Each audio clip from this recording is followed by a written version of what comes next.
그 반지를 손에 넣으면 이 집은 살 수 있으니 썩어간다면 저는 과연 산 사람이라 할 수 있을까요? 그날 밤 연화는 무덤 앞에 무릎을 꿇고 떨리는 손으로 흙을 움켜쥐었다. 차가운 흙 아래에는 죽은 신랑의 옥반지가 잠들어 있었고 그 반지만 꺼내면 굶주린 집을 살릴 수 있을 것 같았다. 그러나 손끝이 관 옆에 차가운 옥에 닿는 순간 어둠 속에서 젖은 목소리가 들려왔다. 연화야, 내 손에서 그 약속을 빼앗아가면 내 손도 더는 산 사람의 손으로 남지 못할 것이다. 옛날 어느 산골 마을에 가을만 되면 산허리마다 흰 안개가 걸리고 밤이면 처마 끝에서 빗물이 천천히 떨어지는 작은 마을이 있었어요.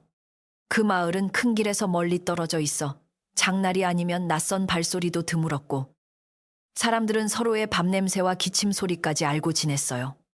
마을 아래쪽에는 오래된 기와집 한 채가 있었는데 낮에는 햇살을 조용히 받고 밤에는 달빛을 깊이 품어 마치 오래 잠든 짐승처럼 가만히 엎드려 있었지요. 그 기와집에는 연화라는 젊은 과부가 살고 있었어요.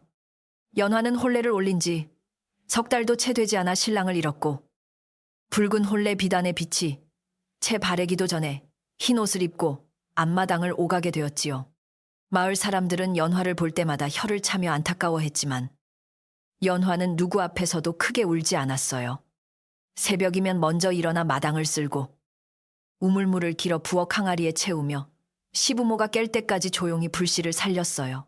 연화의 시아버지는 허리가 굽어 먼 길을 걷지 못했고 시어머니는 눈이 흐려 바느질 끝도 잘 보지 못했어요.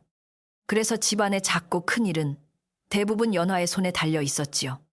그녀는 된장을 뜨고 장독대에 떨어진 낙엽을 걷고 비가 새는 곳을 헝겊으로 막으며 하루를 보냈어요. 누가 보아도 어린 나이에 짊어진 짐이 무거웠지만 연화는 늘 낮은 목소리로 제가 하겠습니다. 어머님! 하고 말하며 먼저 움직였어요. 그 집은 한때 마을에서 손님이 많이 드나들던 넉넉한 집이었다고 했어요. 넓은 사랑방에는 먼 친척들이 묵고 갔고 명절이면 마당에 멍석을 깔아 떡을 나누었다고 하지요. 그러나 세월이 기울며 논 한 마지기 밭 한 고랑씩 남에게 넘어갔고 신랑이 병으로 눕자 남은 재물마저 약값과 제사 준비에 사라졌어요. 이제 집에 남은 것은 낡은 기와 오래된 장롱, 반쯤 빈 쌀독, 그리고 죽은 신랑의 이름뿐이었어요. 연화의 신랑 도윤은 살아있을 때 말수가 적고 눈빛이 고운 사람이었어요. 그는 혼례 첫날 밤 연화에게 작은 옥반지를 보여주며 이것은 어머니에게 받은 것이고 언젠가 집이 다시 따뜻해지면 당신 손에 끼워주겠다고 말했지요. 그러나 병은 봄비처럼 천천히 스며들었고 도윤은 그 약속을 이루지 못한 채 가을이 오기 전에 눈을 감았어요. 장례날 시어머니는 그 옥반지를 도윤의 손에 쥐어주며 함께 묻었어요. 그 뒤로 연화는 남편의 무덤이 있는 뒷산 중턱을 매일 바라보았어요. 무덤은 소나무 세 그루 사이에 조용히 자리하고 있었고 바람이 불면 풀잎들이 사람의 옷자락처럼 부드럽게 흔들렸지요. 연화는 아침 일을 마치면 작은 바가지에 물을 담아 무덤 앞에 올리고 저녁이면 남은 등잔불을 바라보며 남편에게 마음속으로 말을 걸었어요. 오늘도 집은 무사했습니다. 그렇게 말하고 나면 잠시나마 가슴에 돌이 내려앉는 듯 했어요. 하지만 집을 지키는 일은 마음만으로 되는 것이 아니었어요. 초가을부터 비가 잦아지며 뒤뜰 담장이 조금씩 무너졌고 부엌 지붕의 이영 틈으로 빗물이 새어들었어요. 쌀독 바닥은 손바닥만큼 드러났고 장작더미도 겨울을 나기에는 턱없이 모자랐지요. 시아버지는 아무 말 없이 낡은 부채만 접었다 폈다 했고 시어머니는 빈 찬장을 더듬다가 조용히 손을 거두었어요. 연화는 그런 두 분의 뒷모습을 볼 때마다 모간이 따끔거렸어요. 마을 사람들은 처음에는 연화를 가엾게 여겨 묵은 콩이나 말린 나무를 조금씩 가져다 주었어요. 그러나 사람의 인정도 재살림이 어려워지면 얇아지는 법이라. 시간이 흐르자 발길은 줄어들었고 말만 남았어요. 젊은 과부가 저 큰 집을 어찌 지키겠나. 차라리 친정으로 돌아가는 게 낫지. 그런 소리가 우물가와 방앗간 근처에서 낮게 떠돌았어요.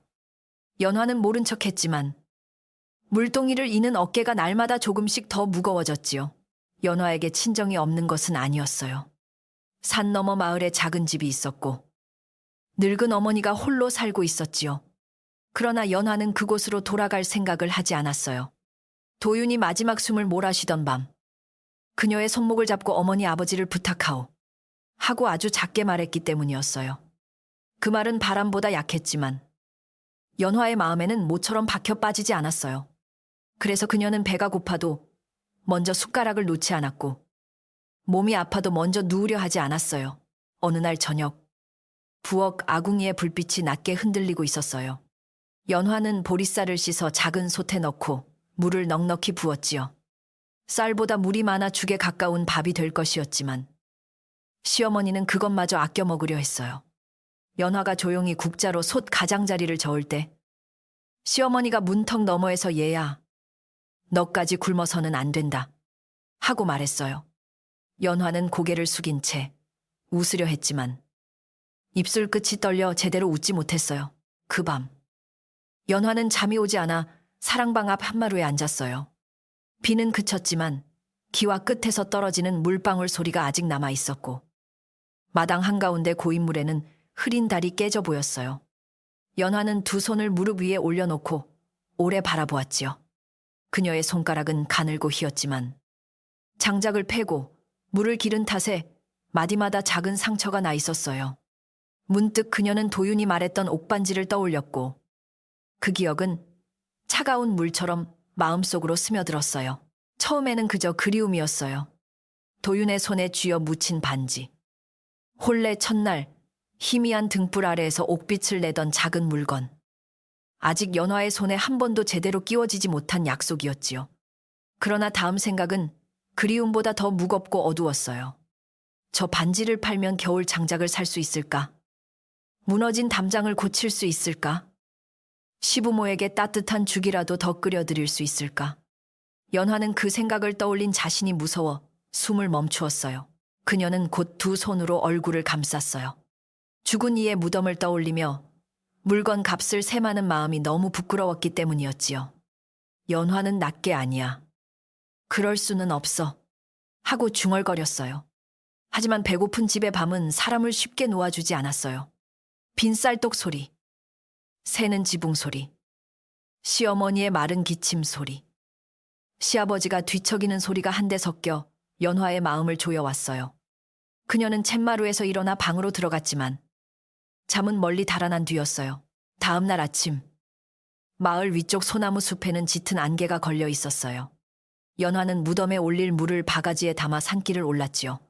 풀잎마다 이슬이 맺혀 치맛자락을 적셨고 산새 소리도 평소보다 낮게 들렸어요. 도윤의 무덤 앞에 도착한 연화는 무릎을 꿇고 흙을 고르게 손질했어요. 그녀는 아무 말도 하지 않으려 했지만 끝내 입술 사이로 제가 어찌해야 합니까? 라는 말이 흘러나왔어요. 대답은 없고 소나무 가지에서 물방울 하나가 똑 떨어졌어요. 연화는 그 물방울 소리에 깜짝 놀라 고개를 들었어요. 무덤 곁에 놓인 작은 돌이 젖어 있었고 그 위로 아침빛이 희미하게 번졌어요. 산 아래에서는 마을 사람들이 하루를 여는 소리가 들려왔어요. 닭이 울고 절구가 울리고 누군가 아이를 부르는 목소리가 안개를 뚫고 올라왔지요. 산 위의 고요와 산 아래의 살림살이가 너무 다르게 느껴져 연화는 한참 움직이지 못했어요. 그녀는 죽은 사람의 편안함과 산 사람의 배고픔 사이에 홀로 앉아있는 듯했어요. 그날 낮에는 먼 친척에게 보낸 빗독 총말이 집으로 돌아왔어요. 심부름을 온 남자는 대문 밖에 서서 조심스러운 척했지만 목소리는 마당 안까지 또렷이 들렸어요. 그는 이달 안에 약값으로 빌린 곡식을 갚지 않으면 남은 밭 문서를 다시 보겠다고 했지요. 시아버지는 부끄러움에 얼굴을 붉히며 방 안에서 나오지 못했고 시어머니는 헛기침만 하다가 고개를 떨구었어요. 연화는 대문 곁에서 두 손을 모으고 조금만 더 기다려 주십시오. 라고 말했어요. 심부름꾼이 돌아간 뒤 집은 더 조용해졌어요. 바람이 열린 대문을 밀어 삐걱 소리를 내고 뜰 한 구석에 감나무 잎이 누렇게 말려 떨어졌지요. 연화는 떨어진 잎을 주워 손바닥 위에 올려보았어요. 인맥은 아직 선명했지만 손끝에서 쉽게 부서질 것처럼 말라 있었어요. 그녀는 그 잎이 자기 집 같다고 생각했어요. 겉으로는 아직 기와집의 모양을 갖추고 있으나 속으로는 조금만 만져도 바스러질 만큼 약해진 집 말이에요. 저녁 무렵 오래전부터 이 집 부엌일을 거들던 늙은 순덕 할멈이 찾아왔어요. 순덕 할멈은 허리가 굽었지만 눈빛은 맑았고 도윤이 어릴 때부터 이 집을 드나든 사람이었지요. 그녀는 작은 보자기에 말린 무청을 쌓아 부엌 구석에 내려놓고 연화의 얼굴을 오래 바라보았어요. 연화가 웃으며 괜찮다고 말하려 하자 순덕 할멈은 낮은 목소리로 마음이 굶으면 손이 해서는 안 될 일을 한다. 고 한마디만 남겼어요. 그 말은 짧았지만 연화의 가슴에 오래 머물렀어요. 연화는 순덕 할멈이 무엇을 알아차렸는지 알 수 없었어요. 자신은 아무에게도 옥반지 이야기를 꺼내지 않았고 무덤 앞에서도 크게 울지 않았지요. 그런데도 할멈의 말은 마치 그녀의 마음속 어두운 구석을 본 것 같았어요. 연화는 부엌문 곁에서 한참 서 있다가 말린 무청을 만졌어요. 거칠고 마른 잎이 손끝에 걸렸고 그녀는 그 작은 선물 앞에서 갑자기 눈물이 날 것 같았어요. 하지만 울면 마음이 더 약해질까 두려워 입술을 꼭 깨물었어요. 그날 밤 연화는 시어머니의 발을 따뜻한 물로 씻겨드렸어요. 시어머니는 연화의 손등을 더듬으며 내 손이 너무 차구나 하고 말했지요. 연화는 아무렇지 않은 듯 물을 더 데워오겠다고 했지만 사실 손끝은 오래전부터 얼음물에 담근 것처럼 시렸어요. 그녀는 그것이 가을밤 때문이라고 생각하려 했어요. 그러나 마음 한가운데 떠오르는 옥반지의 빛은 점점 또렷해졌고 아무리 외면해도 어둠 속에서 조용히 빛나는 것 같았어요. 며칠 뒤 장터에 다녀온 이웃 여인이 대문 앞에서 소식을 전했어요. 올해 겨울은 유난히 길고 춥다 하며 장작값도 벌써 올랐다고 했지요. 또 아랫마을 어느 집은 굶주림을 피해 친척에게 의지하러 떠났다는 말도 덧붙였어요. 연화는 고맙다고 인사했지만 그 말들은 바람처럼 지나가지 않고 집안에 남았어요. 시어머니는 그 소리를 들은 뒤 밥을 더 적게 먹으려 했고 시아버지는 낡은 소미불을 꺼내며 한숨을 속으로 삼켰어요. 연화는 그런 두 분을 보며 마음이 다시 흔들렸어요. 자신이 지키려는 것은 남편의 무덤인지 남편의 부모인지 아니면 이 집의 낡은 이름인지 알 수 없었어요. 모두 소중했지만 모두를 지키기에는 손이 너무 작았지요.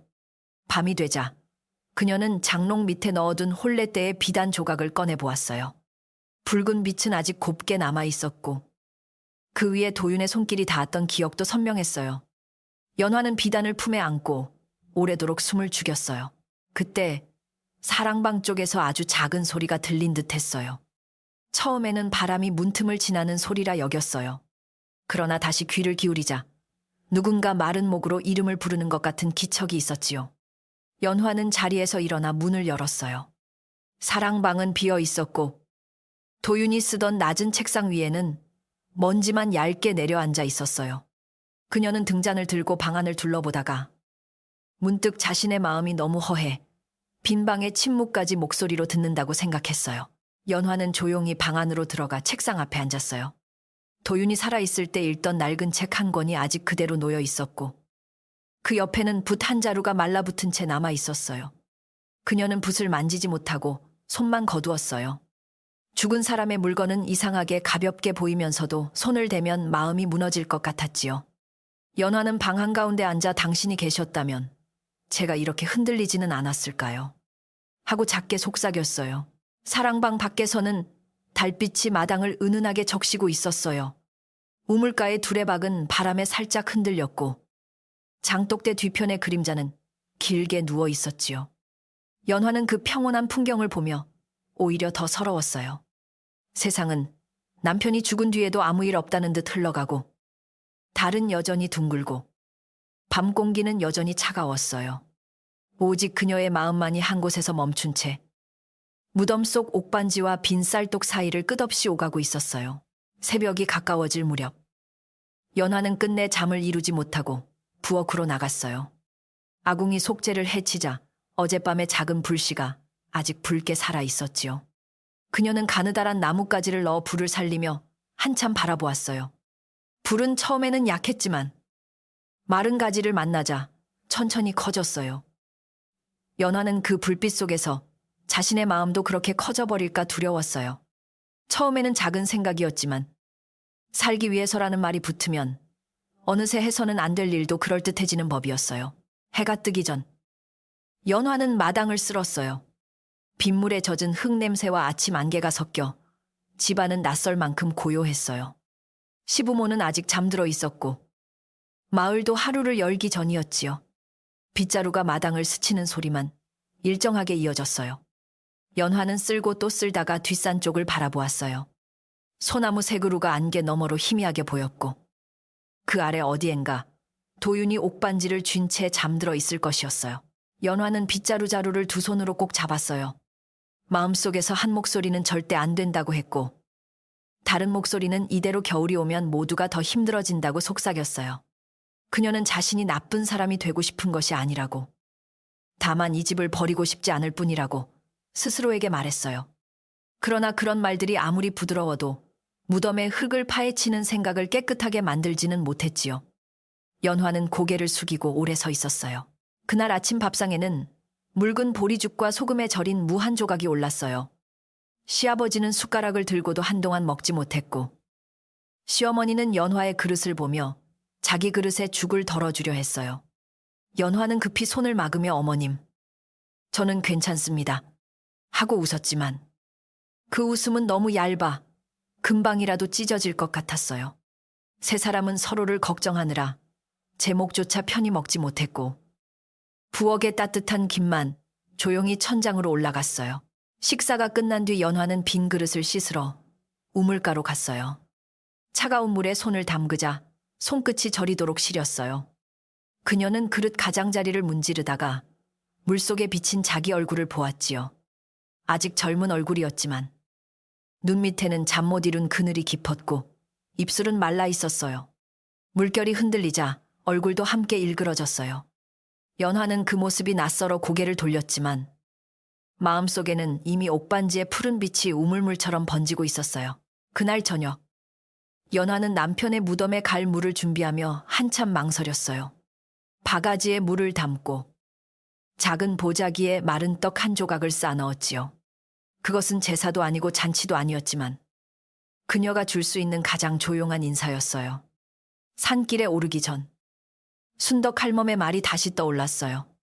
마음이 굶으면 손이 해서는 안 될 일을 한다는 그 말이었어요. 연화는 바가지를 안고 서서 자기 손이 아직 자기 마음의 말을 들어줄지 알 수 없었어요.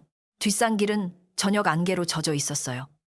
연화는 천천히 걸으며 풀잎에 닿는 치맛자락 소리를 들었어요. 무덤 가까이 이르자 소나무 냄새가 짙어지고 산 아래 마을의 연기 냄새가 희미하게 올라왔지요. 그녀는 무덤 앞에 물을 올리고 떡 조각을 놓았어요. 그리고 오래도록 엎드려 있다가 마침내 떨리는 목소리로 당신, 제가 이 집을 지킬 수 있게 해주세요. 라고 말했어요. 대답은 없었지만 바람이 지나가며 소나무 가지를 낮게 흔들었어요. 연화는 그 바람 소리를 남편의 숨소리처럼 들었어요. 그 순간 마음 한편이 조금 놓이는 듯하면서도 다른 한편에서는 더 깊은 갈증이 일어났지요. 그녀는 무덤의 흙을 바라보지 않으려 애썼지만 눈길은 자꾸만 그곳으로 내려갔어요. 저 아래 옥반지가 있고 그 반지는 작은 물건이지만 한겨울을 견딜 곡식이 될 수도 있다고 생각했어요. 곧 그녀는 두 손을 무릎 위에 모으고 눈을 감았어요. 눈을 감아도 푸른 빛은 사라지지 않았어요. 산을 내려올 때 이미 어둠은 마을 지붕 위에 내려앉아 있었어요. 집으로 돌아오니 시어머니가 대문 안쪽에서 연화를 기다리고 있었지요. 눈이 어두운 노인은 딸처럼 며느리의 손을 더듬어 잡고 산길은 미끄럽지 않았느냐 하고 물었어요. 연화는 괜찮다고 대답했지만 손 안의 떨림을 숨기지 못했어요. 시어머니는 그것을 추위 때문이라 여긴 듯 손을 감싸 주었고 연화는 그 따뜻한 손길 때문에 오히려 더 깊이 죄스러웠어요. 그 밤 연화는 등잔불을 끄지 못했어요. 방 안의 어둠이 깊어지면 무덤의 흙냄새가 코끝에 다가올 것 같았고 등잔을 켜두면 옥반지의 빛이 불꽃 속에서 번뜩이는 것 같았지요. 그녀는 바늘을 들고 낡은 저고리를 꿰매려 했지만 실은 자꾸 엉켰고 바늘 끝은 손가락을 찔렀어요. 작은 피 한 방울이 맺히자 연화는 놀라 손을 움켜쥐었어요. 그 붉은 점을 보며 그녀는 살아있는 사람의 손이 얼마나 연약한지 처음 알 것 같았어요. 밤이 깊어 모두가 잠든 뒤 먼 산에서 부엉이 울음이 들렸어요. 연화는 이불 위에 앉아 도윤의 이름을 마음속으로 불렀어요. 부르면 그리움이 잦아들 줄 알았지만 이름은 오히려 마음의 문을 더 열어버렸지요. 그녀는 남편의 다정한 눈빛, 혼례 첫날의 조심스러운 손, 죽기 전 미안하다고 속삭이던 입술을 하나하나 떠올렸어요. 그러다 마지막으로 옥반지를 쥐고 묻히던 손까지 생각이 닿자 연화는 더는 견디지 못하고 조용히 울었어요. 그 울음은 누구에게도 들리지 않을 만큼 작았어요. 시부모가 깨지 않도록 입을 막고 울었기 때문이죠. 그러나 마음속 울음은 마당을 지나 우물가로 가고 장독대를 돌아 뒷산 무덤까지 닿는 것처럼 길게 이어졌어요. 연화는 울다가 지쳐 이마를 이불에 묻었어요. 그때 아주 멀리서 누군가 그녀를 부르는 듯한 느낌이 스쳤어요. 소리라고 하기에는 너무 희미하고 생각이라고 하기에는 너무 선명했어요. 연화는 숨을 멈추고 어둠을 바라보았어요. 아무 일도 일어나지 않았어요. 등잔불은 낮게 흔들렸고 창호지 밖에는 바람 그림자만 지나갔어요. 연화는 자신이 피곤해서 헛것을 들은 것이라 여겼어요. 그래도 그 희미한 부름은 귀 안쪽에 남아 쉽게 사라지지 않았지요. 그것은 원망도 아니고 다정함도 아닌 깊은 흙 속에서 젖은 숨을 밀어올리는 듯한 소리였어요. 연화는 이불을 끌어안고 누웠지만 잠의 문턱에 닿을 때마다 그 소리가 다시 돌아오는 것 같았어요. 새벽닭이 울 무렵 연화는 겨우 눈을 붙였다가 깨어났어요. 꿈속에서 그녀는 무덤 앞에 서 있었고 흙 사이로 푸른 물빛이 가늘게 새어나오고 있었지요. 꿈에서 깬 뒤에도 손가락 끝에는 차가운 감각이 남아 있었어요. 그녀는 손을 펼쳐 보았지만 아직 아무 변화도 없었어요. 다만 마음속 깊은 곳에서 무엇인가 이미 시작된 듯한 느낌이 들었어요. 밖에서는 하루가 밝아오고 집안 사람들은 다시 밥과 불과 물을 기다리고 있었어요. 연화는 조용히 일어나 머리를 단정히 묶었어요. 거울에 비친 얼굴은 밤새 울어 조금 부어 있었지만 눈빛은 이상하게 가라앉아 있었어요. 그녀는 아직 아무 결정도 하지 않았다고 스스로에게 말했어요. 그러나 사람의 마음은 결정하지 않았다고 생각하는 순간에도 어느 쪽으로 조금씩 기울어지는 법이지요. 연화는 부엌으로 나가 불을 피우며 뒷산 쪽 창을 한번 바라보았어요. 안개 속에 사는 말이 없었고 그 침묵은 그녀에게 더 무겁게 다가왔어요. 그렇게 연화의 마음속에는 아무도 보지 못하는 어두운 씨앗이 자라기 시작했어요. 겉으로는 여전히 공손한 며느리였고 새벽마다 마당을 쓸고 시부모의 밥을 챙기는 착한 과부였지요. 마을 사람들도 그녀를 보면 아직 안 됐다고 말했어요. 그러나 연화는 알았어요. 자신의 눈길이 예전보다 자주 뒷산을 향하고 손끝이 우물물 속에서도 자꾸 무엇인가 둥글고 차가운 것을 더듬는다는 것을요. 집은 조용했지만 그 조용함 아래에서 밤마다 아주 느린 물소리 같은 걱정이 흐르고 있었어요. 그날부터 마을에는 비가 자주 내렸어요. 낮에는 가늘게 흙 뿌리다가도 밤이 되면 처마 밑을 오래 두드렸고 흙마당에는 발자국이 남았다가 천천히 물에 지워졌지요. 연화는 겉으로는 변한 것 없이 부엌과 안방을 오갔지만 마음은 늘 뒷산에 묶여 있었어요. 쌀독은 더 깊이 비어갔고 장작더미는 하루하루 낮아졌어요. 시어머니의 기침은 밤마다 길어졌고 시아버지는 새벽이면 몰래 대문 밖을 바라보며 한숨을 삼켰어요. 그 무렵 집안의 먼 친척이라 하는 사람들이 찾아왔어요. 먼저 온 이는 도윤의 외숙모라 불리는 금실이었고 그 곁에는 나이가 비슷한 딸 매월이 서 있었지요. 금실은 화려한 비단 치마는 아니었으나 말투만은 제법 높은 집 사람처럼 굴었어요. 대문 안으로 들어서자마자 그녀는 마당에 무너진 담장과 기운 장독대를 훑어보며 이 집이 이렇게 되었구나. 참으로 딱한 일이다. 하고 말했어요. 그 말은 위로 같았지만 끝에는 가는 가시가 붙어 있었어요. 연화는 손님을 내칠 수 없어 부엌으로 가물을 데우고 묽은 차를 내왔어요. 찻잔이라 해도 오래되어 가장자리가 조금 깨진 그릇이었지요. 금실은 그것을 손끝으로 받으며 방 안을 둘러보았고 매월은 장롱과 벽장 쪽을 자꾸 흘겨보았어요. 시어머니는 눈이 어두워도 그 기척을 느꼈는지 불편한 듯 손을 모았어요. 연화가 먼 길 오시느라 고생하셨습니다. 하고 말하자 금실은 웃으며 고생은 우리가 아니라 이 집이 하고 있지. 라고 대답했어요.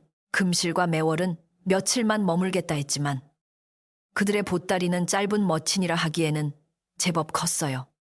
사랑방 구석에 짐을 풀고 나자 집안의 공기는 조금 달라졌지요. 금실은 아침마다 앞마당을 지나며 장독대 뚜껑을 들여다보고 저녁이면 부엌 문턱에 앉아 연화가 밥을 푸는 양을 바라보았어요. 매월은 시어머니 곁에 다정한 척 앉았지만 말끝마다 젊은 사람이 혼자 집을 지키려면 눈치도 있어야지요. 하고 흘리듯 말했어요. 처음 이틀 동안 연화는 그 말들을 모두 참고 넘겼어요. 손님이니 서운한 소리를 들어도 낮은 자세로 있어야 한다고 배웠기 때문이었지요. 그러나 금실은 점점 더 집안일에 끼어들었어요. 어느 날 아침에는 쌀독을 열어보고 혀를 차더니 이 형편의 제사를 어찌 지내려나. 죽은 사람도 산 사람 사정을 알아야지. 하고 말했어요. 연화는 그 말을 듣는 순간 가슴이 내려앉았지만 시어머니 앞이라 차마 얼굴을 굳히지 못했어요. 그날 저녁 금실은 사랑방 문을 반쯤 열어둔 제 시아버지에게 빚 이야기를 꺼냈어요. 약값으로 빌린 곡식, 장례 때 쓴 돈, 무너진 담장을 고치는데 들 비용까지 하나하나 세었지요. 시아버지는 고개를 숙인 채 아무 말이 없었어요. 금실은 한숨을 길게 쉬며 남아있는 물건이 아주 없는 것도 아니지 않습니까? 하고 낮게 말했어요. 연화는 부엌에서 그 말을 들었고 손에 쥔 나무 주걱이 뜨거운 솥, 가장자리에 닿아 검게 그을렸어요. 연화가 방으로 들어가자 금실은 잠시 말을 멈추었어요. 그러더니 눈가를 좁히며 며느리도 알고 있겠지. 도윤이가 마지막까지 손에 쥐고 간 옥반지 말이다. 하고 말했어요. 시어머니는 그 자리에서 몸을 떨었고 시아버지는 놀라 고개를 들었지요. 연화는 목이 막혀 대답하지 못했어요. 금실은 그 침묵을 허락처럼 받아들인 듯 산 사람 셋이 굶는데 죽은 사람이 옥을 끼고 누워있는 것이 과연 옳은 일이냐. 고 덧붙였어요. 그 말은 방 안의 등잔불을 한순간 차갑게 만들었어요. 시어머니는 떨리는 목소리로 그것은 아이와 함께 묻은 약속이다. 하고 겨우 말했지요. 그러나 금실은 고개를 저으며 약속도 집이 살아있어야 지키는 법입니다. 라고 대꾸했어요. 매월도 곁에서 작게 웃으며 젊은 형님이 집을 차지하고 있으니 그런 물건쯤은 알아서 꺼내야지요. 하고 속삭였어요. 연화는 그 말에 얼굴이 하얘졌지만 마음 한구석에서는 이미 같은 생각이 숨어 있었음을 부정할 수 없었어요. 그날 밤 연화는 부엌에서 혼자 그릇을 씻었어요. 물은 차가웠고 금실의 말은 자꾸 손끝에 달라붙었지요. 산 사람 셋이 굶는데 죽은 사람이 옥을 끼고 누워있다는 말은 잔인했지만 듣고 나면 쉽게 떼어낼 수 없는 말이었어요. 연화는 그릇을 닦다가 멈추고 우물가를 바라보았어요. 달빛에 젖은 두레박이 천천히 흔들렸고 물속에서는 그녀가 보지 않으려던 생각들이 조용히 떠오르는 듯 했어요. 그녀는 낫게 아냐. 하고 말했지만 목소리는 약했어요. 며칠 지나지 않아 마을에는 이상한 말이 돌기 시작했어요. 누군가는 연화가 시댁 재물을 숨겨두었다고 했고 누군가는 죽은 남편의 물건을 몰래 챙기려 한다고 했어요. 또 어떤 이는 젊은 과부가 큰 기와집을 차지하고 친척들을 막는다고 말했지요. 우물가에서 물을 샜던 여인들은 연화가 다가오면 말을 멈추었고 방앗간의 남자들은 그녀가 지나가면 공연히 헛기침을 했어요. 연화는 아무에게도 따지지 않았지만 등 뒤로 붙는 시선은 젖은 옷처럼 무거웠어요. 소문의 씨앗이 어디에서 나왔는지는 굳이 묻지 않아도 알 수 있었어요. 금실은 낮이면 마을 어른들을 찾아가 집안 형편을 말했고 매월은 우물가에서 젊은 안악들과 이야기를 나누었지요. 그들은 연화를 대놓고 나쁘다 하지 않았어요. 다만 한숨을 쉬며 우리도 안타까워서 그러지 하고 말했고 죽은 도윤이가 살아있다면 부모 굶는 꼴을 보겠느냐 하고 덧붙였어요. 그런 말은 비난보다 더 조용히 퍼졌고 듣는 사람들의 마음에 쉽게 자리 잡았어요. 연화는 집안에서도 마음 편히 숨을 쉴 수 없게 되었어요. 금실은 밥상 앞에서 늘 제목보다 적게 먹는 척하면서 연화의 숟가락을 보았고 매월은 시어머니에게 형님이 너무 마음이 여려 집안 결정을 못 하시는 듯합니다. 하고 말했다가 연화가 오면 웃으며 입을 다물었어요. 시아버지는 그 말들을 듣고도 화를 내지 못했어요. 집안의 가난이 사람의 목소리를 작게 만든 것이지요. 연화는 그런 침묵이 자신을 더 깊은 곳으로 밀어넣는다고 느꼈어요. 어느 흐린 오후, 순덕 할멈이 다시 찾아왔어요. 그녀는 젖은 삿갓을 대문 곁에 세우고 부엌으로 들어왔지요. 연화는 보리죽을 젓고 있었고 금실은 마루에서 바느질하는 척 귀를 기울이고 있었어요. 순덕 할멈은 부엌 안을 한번 둘러본 뒤 연화의 손목을 잠시 잡았어요. 그리고 아주 낮은 목소리로 남의 말이 내 마음을 대신 살게 두지 마라 하고 한마디만 했어요. 연화는 그 말에 눈시울이 뜨거워졌지만 곧 고개를 숙여 감추었어요. 순덕 할멈은 더 오래 머물지 않았어요. 그녀는 시어머니 방에 잠시 들러 절을 하고 금실에게도 예를 갖추어 인사했지요. 금실은 할멈이 떠난 뒤 입꼬리를 올리며 늙은 사람들은 늘 말이 조심스럽지만 배고픈 겨울에는 조심스러운 말이 밥이 되지 않는다 고 했어요. 연화는 아무 대답도 하지 않았어요. 하지만 순덕 할멈의 손길과 금실의 말이 마음속에서 서로 부딪히며 밤새 소리를 냈지요. 어느 쪽도 완전히 틀렸다고 말하기 어려워 더 괴로웠어요. 그날 밤 사랑방에서는 금실과 매월의 속삭임이 늦게까지 이어졌어요. 연화는 물을 뜨러 나가다 문틈으로 새어나오는 말을 듣게 되었지요. 매월이 옷반지만 있으면 빚도 갚고 우리도 헛걸음은 아니겠지요. 하고 말하자 금실이 어리석은 과부 마음은 죄책감으로 밀면 쉽게 움직인다 고 대답했어요. 연화는 그 자리에서 발이 얼어붙은 듯 서 있었어요. 자신을 걱정하는 척하던 말들이 실은 다른 계산을 품고 있었음을 알게 된 순간이었어요. 연화는 방으로 돌아와 문을 닫았지만 심장은 오래 뛰었어요. 화가 나야 했고 억울해야 했지만 이상하게 먼저 밀려온 것은 부끄러움이었지요. 금실의 말처럼 자기 마음이 정말 쉽게 움직이고 있었기 때문이었어요. 그녀는 이불 위에 앉아 두 손을 내려다보았어요. 손가락은 아직 희고 가늘었지만 손끝은 전보다 더 차가웠어요. 마치 아직 닿지도 않은 옷반지의 냉기가 벌써 살게 밑으로 스며든 듯 했어요. 연화는 두 손을 품에 넣고 몸을 웅크렸어요. 다음 날 아침 마을 우물가에서 큰 소리가 났어요. 어떤 여인이 연화가 지나가는 것을 보고 젊은 사람이 그 집을 혼자 붙들고 있으니 돌아가신 분도 편치 않겠다 고 말했지요. 다른 이는 말리듯 웃었지만 그 웃음 속에도 같은 생각이 담겨 있었어요. 연화는 물동이를 내려놓지 않고 그대로 서 있었어요. 그녀는 아무 말도 하지 않았지만 얼굴이 창백해졌어요. 그때 뒤에서 순덕 할멈이 나타나 여인들을 향해 입으로 지은 담장은 비 오면 먼저 무너진다 고 말했어요. 우물가는 잠시 조용해졌어요. 여인들은 멋쩍게 물동이만 만졌고 연화는 순덕 할멈에게 고개를 숙였어요. 하지만 그 고마움도 오래 마음을 덮이지는 못했지요. 이미 퍼진 소문은 다시 주워 담기 어려웠어요. 그날 이후 마을 아이들조차 대문 앞에서 놀다가 연화를 보면 슬그머니 다른 골목으로 갔어요. 누군가 아이들에게 무슨 말을 했을 것이었어요. 연화는 아이들의 등을 보며 깊은 한숨을 삼켰고 집으로 돌아오는 길의 흙길이 유난히 길게 느껴졌어요. 집에서는 금실이 기다렸다는 듯 연화를 불렀어요. 그녀는 낡은 장부를 펼쳐놓고 빚과 제사 비용을 다시 세고 있었지요. 네가 욕을 먹는 것도 결국 이 집을 살리려는 결단이 없어서다. 금실은 부드러운 듯 차가운 목소리로 말했어요. 연화는 조용히 장부를 바라보았어요. 숫자들은 검은 벌레처럼 줄지어 있었고 하나하나가 집안 사람들의 숨을 갉아먹는 것 같았지요. 매월은 곁에서 죽은 신랑도 형님을 원망하지는 않을 겁니다. 하고 달콤하게 덧붙였어요. 그 말에 연화는 처음으로 고개를 들었어요.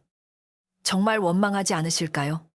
그녀의 목소리는 너무 작아 바람에 묻힐 듯 했어요. 금실은 기다렸다는 듯 다가와 연화의 어깨를 감싸며 부모를 살리려는 일이 어찌 죄가 되겠니? 하고 말했어요. 그러나 그 손길은 따뜻하지 않았어요. 연화는 어깨 위에 앉은 그 손이 마치 자기를 무덤 쪽으로 밀어내는 손처럼 느껴졌어요. 그래도 마음 한편에서는 그 말에 기대고 싶은 약한 숨이 올라왔어요. 그날 저녁 시어머니는 연화를 불러 방 안으로 앉혔어요. 방에는 작은 등잔 하나만 켜져 있었고 벽에 비친 그림자가 둘을 길게 감싸고 있었지요. 시어머니는 한참 말없이 있다가 얘야, 남들이 무슨 말을 하든 네 마음을 먼저 보아라 하고 말했어요. 연화는 그 말에 눈물을 참지 못하고 고개를 숙였어요. 시어머니는 더 묻지 않았어요. 그저 며느리의 등을 천천히 쓸어주었고 그 손길은 오래전 어머니의 손처럼 따뜻했어요. 그러나 따뜻함은 현실을 곧장 바꾸지 못했어요. 이튿날 빚독촉을 하던 집에서 다시 사람이 왔고 이번에는 말투가 더 단단했어요. 보름 안에 갚을 길을 찾지 못하면 남은 밭의 경계를 다시 정하겠다고 했지요. 그 말은 집의 마지막 숨통을 조이는 것과 같았어요. 시아버지는 그 자리에서 기침을 심하게 했고 시어머니는 벽을 짚고 겨우 앉았어요. 연화는 손님을 보내고 대문을 닫은 뒤 나무문에 이마를 기대고 한참 움직이지 못했어요. 금실은 그날 밤 기회를 놓치지 않았어요. 그녀는 부엌에 혼자 있는 연화에게 다가와 작은 헝겊주머니를 내밀었지요. 그 안에는 짧은 쇠꼬챙이와 낡은 손삽이 들어있었어요. 연화는 그것을 보자마자 숨을 멈췄어요. 금실은 낮게 비가 많이 온 뒤라 흙이 무를 것이다. 달 없는 밤을 기다리면 아무도 모른다. 고 말했어요. 연화는 손을 뒤로 물렸지만 눈은 그 주머니에서 떨어지지 않았어요. 금실의 말은 더 이상 권유가 아니라 길을 보여주는 어둠 같았어요. 연화는 떨리는 목소리로 저는 그런 일을 할 수 없습니다 하고 말했어요. 금실은 기다렸다는 듯 한숨을 쉬며 그럼 내 시부모가 굶고 이 집 문서가 남에게 넘어가도 괜찮다는 말이냐 고 물었어요. 그 말은 연화가 가장 두려워하는 곳을 찔렀지요. 그녀는 대답하지 못했어요. 금실은 헝겊주머니를 부엌 아궁이 옆에 놓고 조용히 돌아섰어요. 생각은 네가 하거라. 다만 겨울은 사람을 기다려주지 않는다. 그 말만 남기고요. 그 뒤로 연화의 밤은 더 길어졌어요. 그녀는 잠자리에 누워도 부엌 아궁이 옆에 헝겊주머니가 마음속에 보였어요. 그것을 당장 버려야 한다고 생각하면서도 새벽이면 혹시 누가 볼까 먼저 확인하게 되었지요. 매월은 낮마다 일부러 장작을 세며 이것으로는 초겨울도 못 넘기겠네요 하고 말했고 금실은 제사상에 올릴 재료가 없다는 이야기를 반복했어요. 집안의 모든 작은 부족함이 한 곳을 가리켰어요. 뒷산, 소나무, 새그루, 도윤의 무덤이었어요. 비가 그친 뒤 마을에는 차가운 바람이 불기 시작했어요. 감나무 잎은 거의 떨어졌고 장독대 위에는 마른 잎들이 모여 바스락거렸어요. 연화는 마당을 쓸다가 갑자기 허리를 펴고 뒷산을 바라보았어요. 산길은 멀리서 보면 부드러웠지만 그 끝에 무엇이 있는지 그녀는 너무 잘 알고 있었지요. 그때 순덕 할멈이 대문 밖을 지나가다 걸음을 멈추었어요. 그녀는 연화의 시선을 따라 산을 보더니 죽은 이의 잠은 가난한 집의 빛보다 깊다 고 말했어요. 연화는 그 말에 빗자루를 꼭 쥐었어요. 순덕 할멈은 더 말하지 않았고 천천히 길을 내려갔지요. 그러나 그 한마디는 연화의 마음을 다시 붙잡으려 했어요. 죽은 이의 잠은 깊고 산 사람의 배고픔도 깊었어요. 어느 깊이가 더 무거운지 연화는 알 수 없었어요. 그날 부엌에서 밥을 지을 때도 시어머니의 기침을 들을 때도 금실의 눈치를 볼 때도 순덕 할멈의 말은 자꾸만 등 뒤에서 그녀를 불렀어요. 그날 밤은 달이 없었어요. 구름은 낮게 깔렸고 바람은 기와 끝을 스치며 아주 낮은 울음처럼 지나갔어요. 집안 사람들은 이른 잠에 들었지만 연화는 눈을 감지 못했어요. 금실과 매월이 사랑방에서 자는 소리, 시부모가 안방에서 뒤척이는 소리, 아궁이 속재가 내려앉는 소리가 차례로 귀에 들어왔지요. 연화는 결국 조용히 일어나 부엌으로 갔어요. 아궁이 옆 헝겊주머니는 그대로 있었고 손을 대자 쇠붙이의 차가움이 살관에 스며들었어요. 연화는 주머니를 집어들었다가 다시 내려놓았어요. 그리고 또 집어들었어요. 그 짧은 움직임 사이에 그녀의 마음은 수십 번 무너지고 일어섰지요.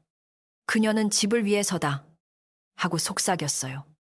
그러나 곧 당신을 배신하는 것일까? 하고 또 속삭였어요. 대답은 없었어요.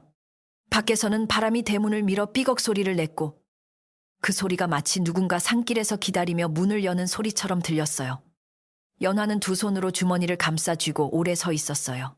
그때 사랑방 쪽에서 마루가 아주 작게 삐걱거렸어요. 연화는 놀라 뒤돌아보았지만 아무도 나오지 않았어요. 어쩌면 금실이 깨어 지켜보고 있을지도 몰랐고, 어쩌면 집 자체가 그녀의 움직임을 알아차린 것일지도 몰랐어요.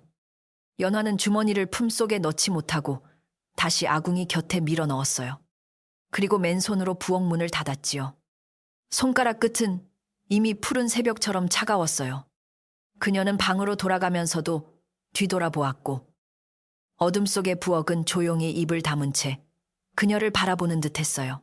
그 밤이 지나도 아무 일도 일어나지 않았어요. 그러나 아무 일도 일어나지 않았다는 것이 오히려 더 무서웠어요. 금실은 아침상에서 평소보다 더 말이 없었고, 매월은 연화를 보며 의미 모를 미소만 지었어요. 시어머니는 며느리의 얼굴이 창백한 것을 보고 걱정했지만 연화는 잠을 설쳤을 뿐이라고 했지요. 마을에서는 또 새로운 말이 돌았어요. 곧 보름이 오기 전에 그 집에서 큰 결정이 날 것이라고. 죽은 신랑의 옥반지가 다시 세상 빛을 볼지도 모른다고요. 연화는 그 소문을 듣고 나서야 깨달았어요. 이제 자신의 마음속 일은 더 이상 마음속에만 머물지 않는다는 것을요. 금실의 말, 매월의 눈짓, 마을 사람들의 수군거림, 빛 독촉, 빈쌀독이 모두 그녀를 한 방향으로 몰아가고 있었어요. 그녀가 가지 않겠다고 버티면 모두가 그녀를 원망할 것이고, 그녀가 가면 죽은 남편의 잠이 흔들릴 것이었지요. 그날 해질 무렵 연화는 뒷산을 향해 오래 절을 했어요. 그리고 마음속으로 아직 죄가 되지 않은 생각을 붙들고 조용히 울었어요. 보름이 가까워질수록 마을의 밤은 더 일찍 내려왔어요. 해가 산등성이 뒤로 숨으면 안개가 골목마다 스며들고 집집마다 등잔불이 하나씩 켜졌지요. 연화의 집도 겉으로는 다르지 않았어요. 부엌에서는 묽은 죽 냄새가 나고, 안방에서는 시어머니의 기침이 잦아들었고, 사랑방에서는 금실과 매월이 나직이 속삭였어요. 그러나 연화의 마음속에서는 하루 종일 흙 파는 소리가 들렸어요.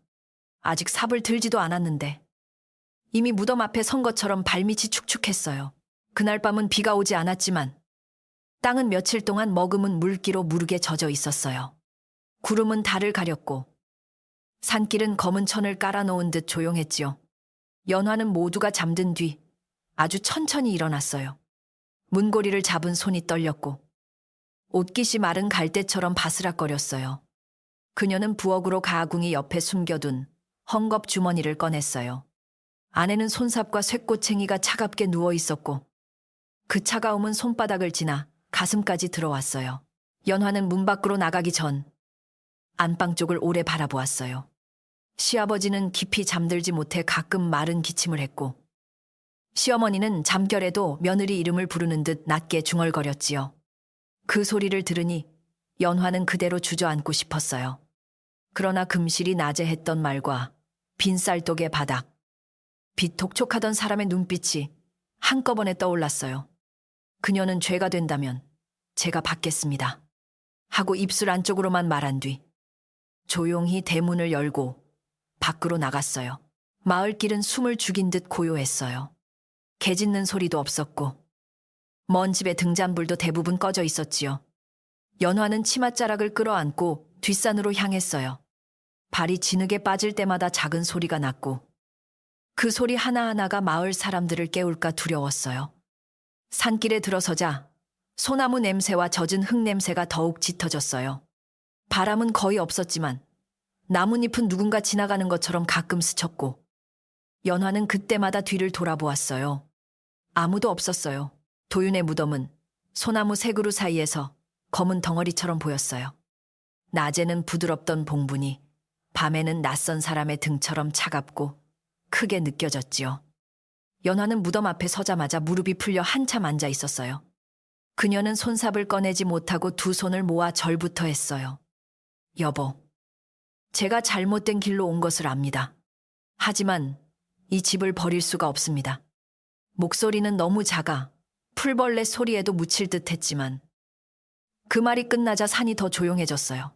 연화는 마침내 손삽을 들었어요. 처음 흙을 떠낼 때 손목이 굳어 삽끝이 제대로 들어가지 않았지요.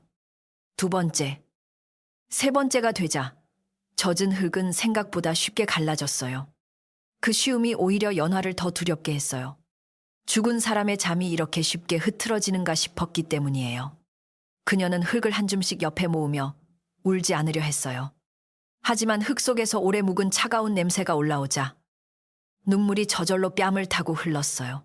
얼마쯤 팠을 때 삽끝이 딱딱한 것에 닿았어요. 연화는 숨을 삼키고 새꼬챙이로 조심스럽게 흙을 걷어냈어요. 나무관의 윗부분이 드러났고 오래 젖은 나무 냄새가 희미하게 번졌지요. 그녀는 더 깊이 파고 싶지 않았어요. 그러나 옥반지가 도윤의 손에 쥐어져 있다는 것을 알고 있었기에 관 옆의 틈을 조금 더 찾아야 했어요. 손끝은 진흙과 땀으로 젖었고 손톱 밑에는 검은 흙이 박혔어요. 그때 아주 낮은 바람이 무덤 위를 스쳤어요. 그 바람 속에서 연화는 자기 이름을 들은 것 같았어요. 처음에는 산새가 낸 소리라고 생각했지요. 하지만 다시 들려온 소리는 분명히 사람의 목소리였어요. 연화야. 너무 낮고 젖은 목소리였고 살아있을 때 도윤이 밤마다 조심스럽게 부르던 소리와 닮아 있었어요. 연화는 손삽을 떨어뜨렸어요. 산은 다시 고요했고 소나무 그림자만 무덤 위에 길게 드리워졌어요. 그녀는 떨리는 입술로 제가 잘못했습니다. 하고 말했지만 손은 이미 흙 속을 더듬고 있었어요. 손가락 끝에 작은 둥근 물건이 닿았어요. 처음에는 돌멩이인 줄 알았지만 흙을 문질러내자 차갑고 매끄러운 옥빛이 어둠 속에서 희미하게 살아났어요. 연화의 숨이 멈추는 듯 했어요. 그 반지는 도윤이 혼례 첫날 보여주었던 바로 그 옥반지였지요. 죽은 이의 손에서 빠져나온 물건은 살아있는 사람의 손바닥 위에 놓이자 더 차갑게 느껴졌어요. 연화는 그것을 품에 넣으려다가 멈췄어요. 그 순간 다시 목소리가 들렸어요. 왜 내 잠을 깨우느냐? 연화는 그대로 엎드려 울었어요. 제가 욕심을 낸 것이 아닙니다.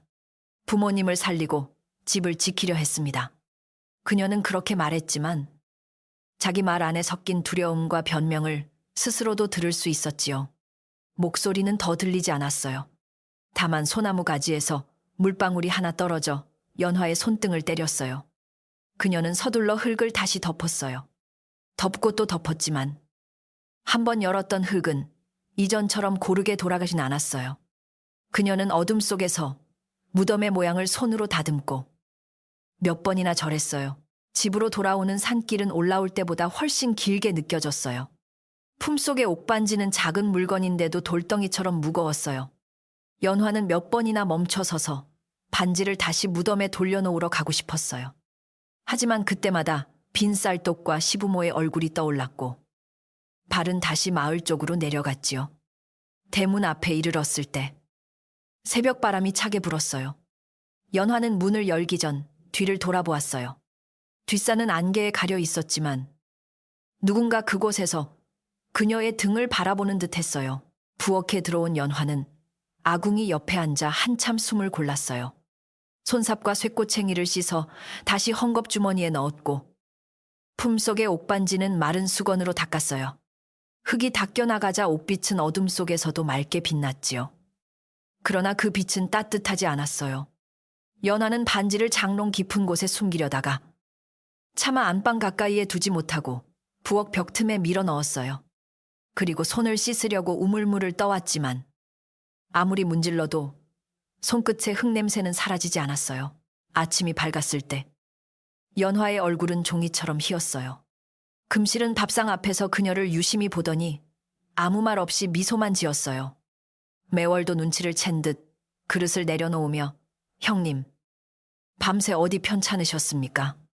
하고 물었지요. 연화는 고개를 저었어요. 시어머니는 며느리의 손을 잡으려 했지만 연화는 서둘러 그릇을 치우는 척 손을 피했어요.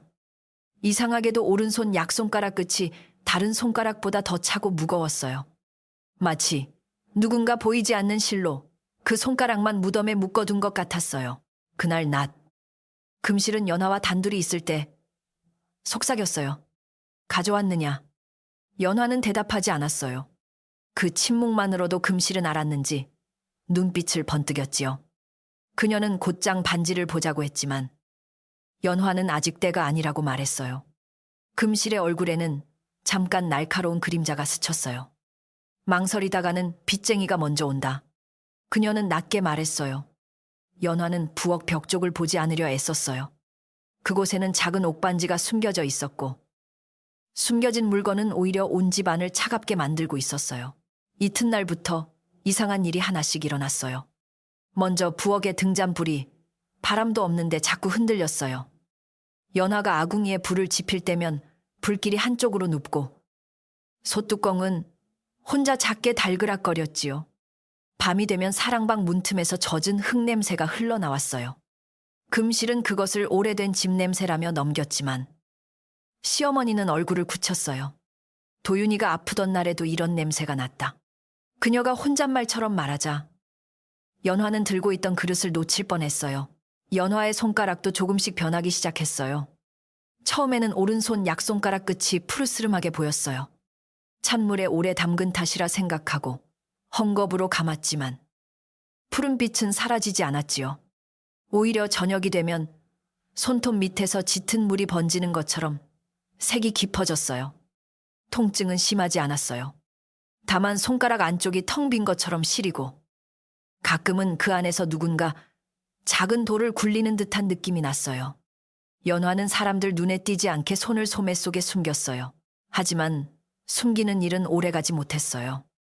우물가에서 그릇을 씻던 중 이웃 여인이 연화의 손을 보고 깜짝 놀랐어요. 손이 어찌 그리 푸르냐. 그 말에 다른 여인들도 모여들었지요. 연화는 추위 때문이라고 둘러댔지만 그날은 그리 춥지 않았어요. 여인들은 서로 눈짓을 주고받았고 누군가는 낮게 무덤 흙을 만지면 손끝이 저리다더라 하고 중얼거렸어요. 연화는 물동이를 들고 급히 돌아왔지만 소문은 그녀보다 먼저 골목을 돌아 집집마다 들어갔어요. 그날 밤 연화는 처음으로 도윤의 목소리를 또렷하게 들었어요. 모두 잠든 뒤 그녀가 부엌 벽 틈에서 옥반지를 꺼내보려 했을 때였지요. 손끝이 반지에 닿자 사랑방 쪽에서 낮은 숨소리가 들렸어요. 이어서 차갑구나. 연화야. 하는 목소리가 천천히 흘러나왔어요. 연화는 반지를 떨어뜨리고 주저앉았어요. 목소리는 원망처럼 크지 않았고 오히려 병든 날의 도윤처럼 가늘고 다정했어요. 그래서 더 무서웠어요. 죽은 사람이 아직 다정하다면 산 사람은 더 깊이 죄스러워지는 법이었어요. 연화는 밤새 잠을 이루지 못했어요. 새벽녘에 겨우 눈을 감으면 꿈속에서 도윤이 젖은 소매를 끌며 사랑방에 앉아 있었어요. 그의 손에는 아무것도 없었고 빈 손가락만 하얗게 드러나 있었지요. 도윤은 연화를 꾸짖지 않았어요. 다만 내 손이 허전하다 하고 말했어요. 연화가 다가가려 하면 바닥이 무덤 흙처럼 무너졌고 그녀는 그 속으로 빠질 듯 놀라 깨어났어요. 깨어나면 오른손 약손가락은 더 푸르게 물들어 있었고 살갗은 차갑게 굳어 있었어요. 사흘째 되는 날 시어머니가 결국 연화의 손을 보았어요. 연화가 약그릇을 건네다가 소매가 밀렸기 때문이었지요. 시어머니는 흐린 눈으로도 그 푸른 빛을 알아보고 손을 움켜쥐었어요. 얘야, 이게 무슨 일이냐? 그녀의 목소리는 떨렸어요. 연화는 아무 말도 하지 못했어요. 금실은 곁에서 얼른 나서며 찬물에 오래 손을 담근 탓이지요. 하고 말했지만 시어머니는 그 말을 믿지 않는 듯 했어요. 그녀는 연화의 손을 한참 만지다가 조용히 눈물을 흘렸어요. 그 눈물은 연화의 마음을 더 괴롭게 했어요. 차라리 꾸짖어 주었다면 견딜 수 있었을지도 몰랐어요. 하지만 시어머니는 묻지 않고 울었고 그 울음은 이미 모든 것을 알고도 차마 말하지 못하는 사람의 울음 같았지요. 연화는 방을 나와 장독대 뒤에 숨듯 섰어요. 하늘은 낮게 흐렸고 마당에 감나무 가지는 잎이 거의 없어 앙상했어요. 그때 사랑방 문이 아주 조금 열렸다 닫히는 소리가 들렸어요. 연화가 돌아보았지만 문 앞에는 아무도 없었어요. 금실과 매월도 점점 불안해졌어요. 처음에는 옥반지를 빨리 팔아야 한다며 재촉했지만 집안의 기척이 이상해지자 서로 눈치를 보았지요. 밤마다 사랑방에서 누군가 젖은 발로 걷는 소리가 들렸고 매월은 새벽에 문 밖에 작은 흙자국이 찍힌 것을 보았다고 했어요. 금실은 그것을 쥐가 지나간 흔적이라 했지만 흙자국은 사람의 발끝처럼 길고 가지런했어요. 연화는 그 자국을 보자 무릎에 힘이 빠졌어요. 뒷산에 젖은 흙이 집 안까지 따라온 것 같았어요. 순덕 할멈은 소문을 듣고 다시 찾아왔어요.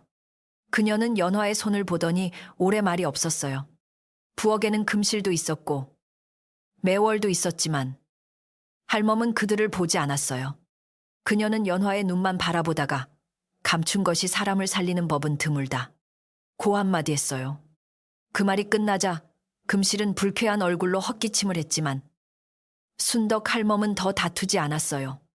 그녀는 부엌 바닥에 희미한 흙자국을 손끝으로 만져보고 조용히 대문 밖으로 나갔어요. 그날 오후 마을 어른 몇 사람이 집으로 찾아왔어요. 겉으로는 시아버지의 안부를 묻는다고 했지만 그들의 눈은 연화의 손과 사랑방 문턱을 번갈아 보았지요. 누군가 조심스럽게 젊은 사람이 큰 근심을 혼자 품으면 집안에 찬 기운이 돈다 고 말했어요. 또 다른 이는 금실을 향해 친척이라면 집을 돕는 것이 먼저이지 소문을 키우는 것은 옳지 않다 고 덧붙였지요. 금실은 억울한 얼굴을 했지만 마을 사람들의 표정은 예전보다 차가웠어요. 소문은 이제 연화만이 아니라 금실에게도 돌아가기 시작했어요. 연화는 그 모습을 보며 마음속에 작은 결심이 생기는 것을 느꼈어요. 처음에는 모든 것을 숨기면 집이 살아날 줄 알았어요. 옥반지를 팔고 빚을 갚고 겨울을 넘기면 죄는 자기 혼자 품고 살 수 있다고 생각했지요. 그러나 숨긴 죄는 한 사람 안에만 머물지 않았어요. 손가락에 푸른 빛으로 드러나고 집안의 흙냄새로 번지고 죽은 신랑의 목소리로 밤마다 되돌아왔어요. 연화는 더 늦기 전에 사람들 앞에서 모든 일을 밝혀야 한다고 느꼈어요. 그날 밤 연화는 옥반지를 꺼내 작은 흰 천 위에 올려놓았어요. 등잔불 아래의 옥반지는 아름다웠지만 그 아름다움은 살아있는 물건의 빛이 아니었어요. 오래 닫힌 곳에서 나온 차가운 달빛 같았지요. 연화는 푸르게 변한 손가락으로 반지를 만지며 도윤에게 속삭였어요. 내일 모두 앞에서 말하겠습니다.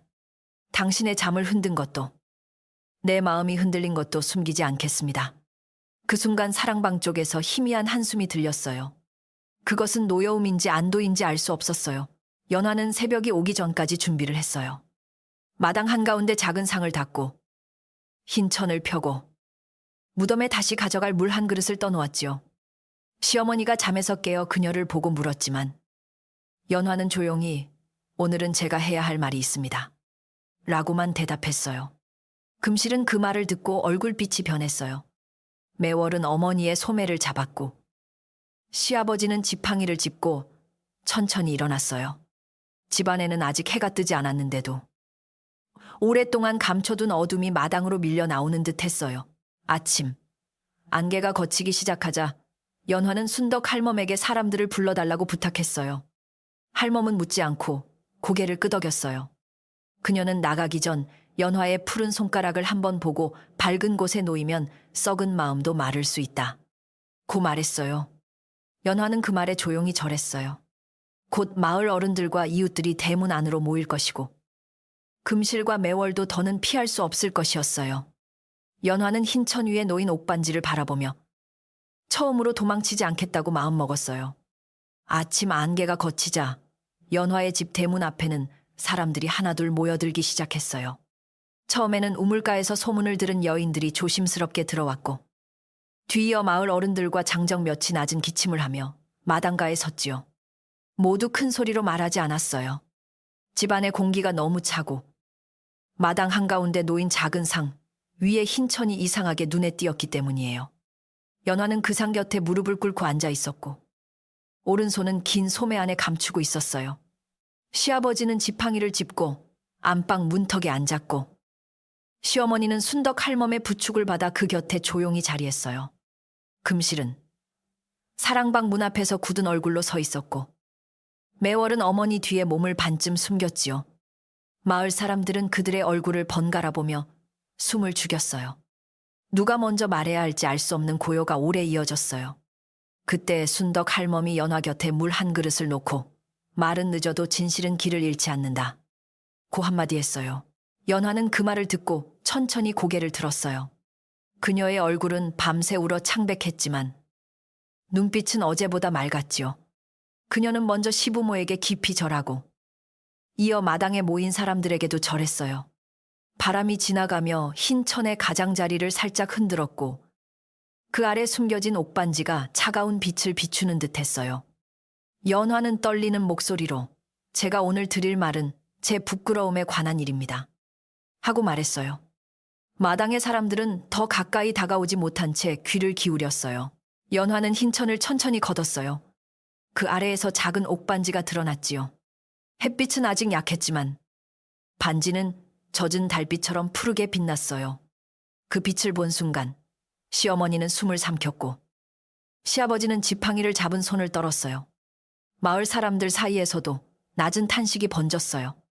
금실은 얼굴을 굳히며 눈을 피했고 매월은 입술을 깨물었어요. 연화는 푸르게 변한 오른손을 소매 밖으로 꺼내 반지 옆에 놓았어요. 손가락은 마른 풀잎처럼 차갑고 낯선 빛을 띠고 있었어요. 마당 안이 술렁였지만 연화는 도망치지 않았어요.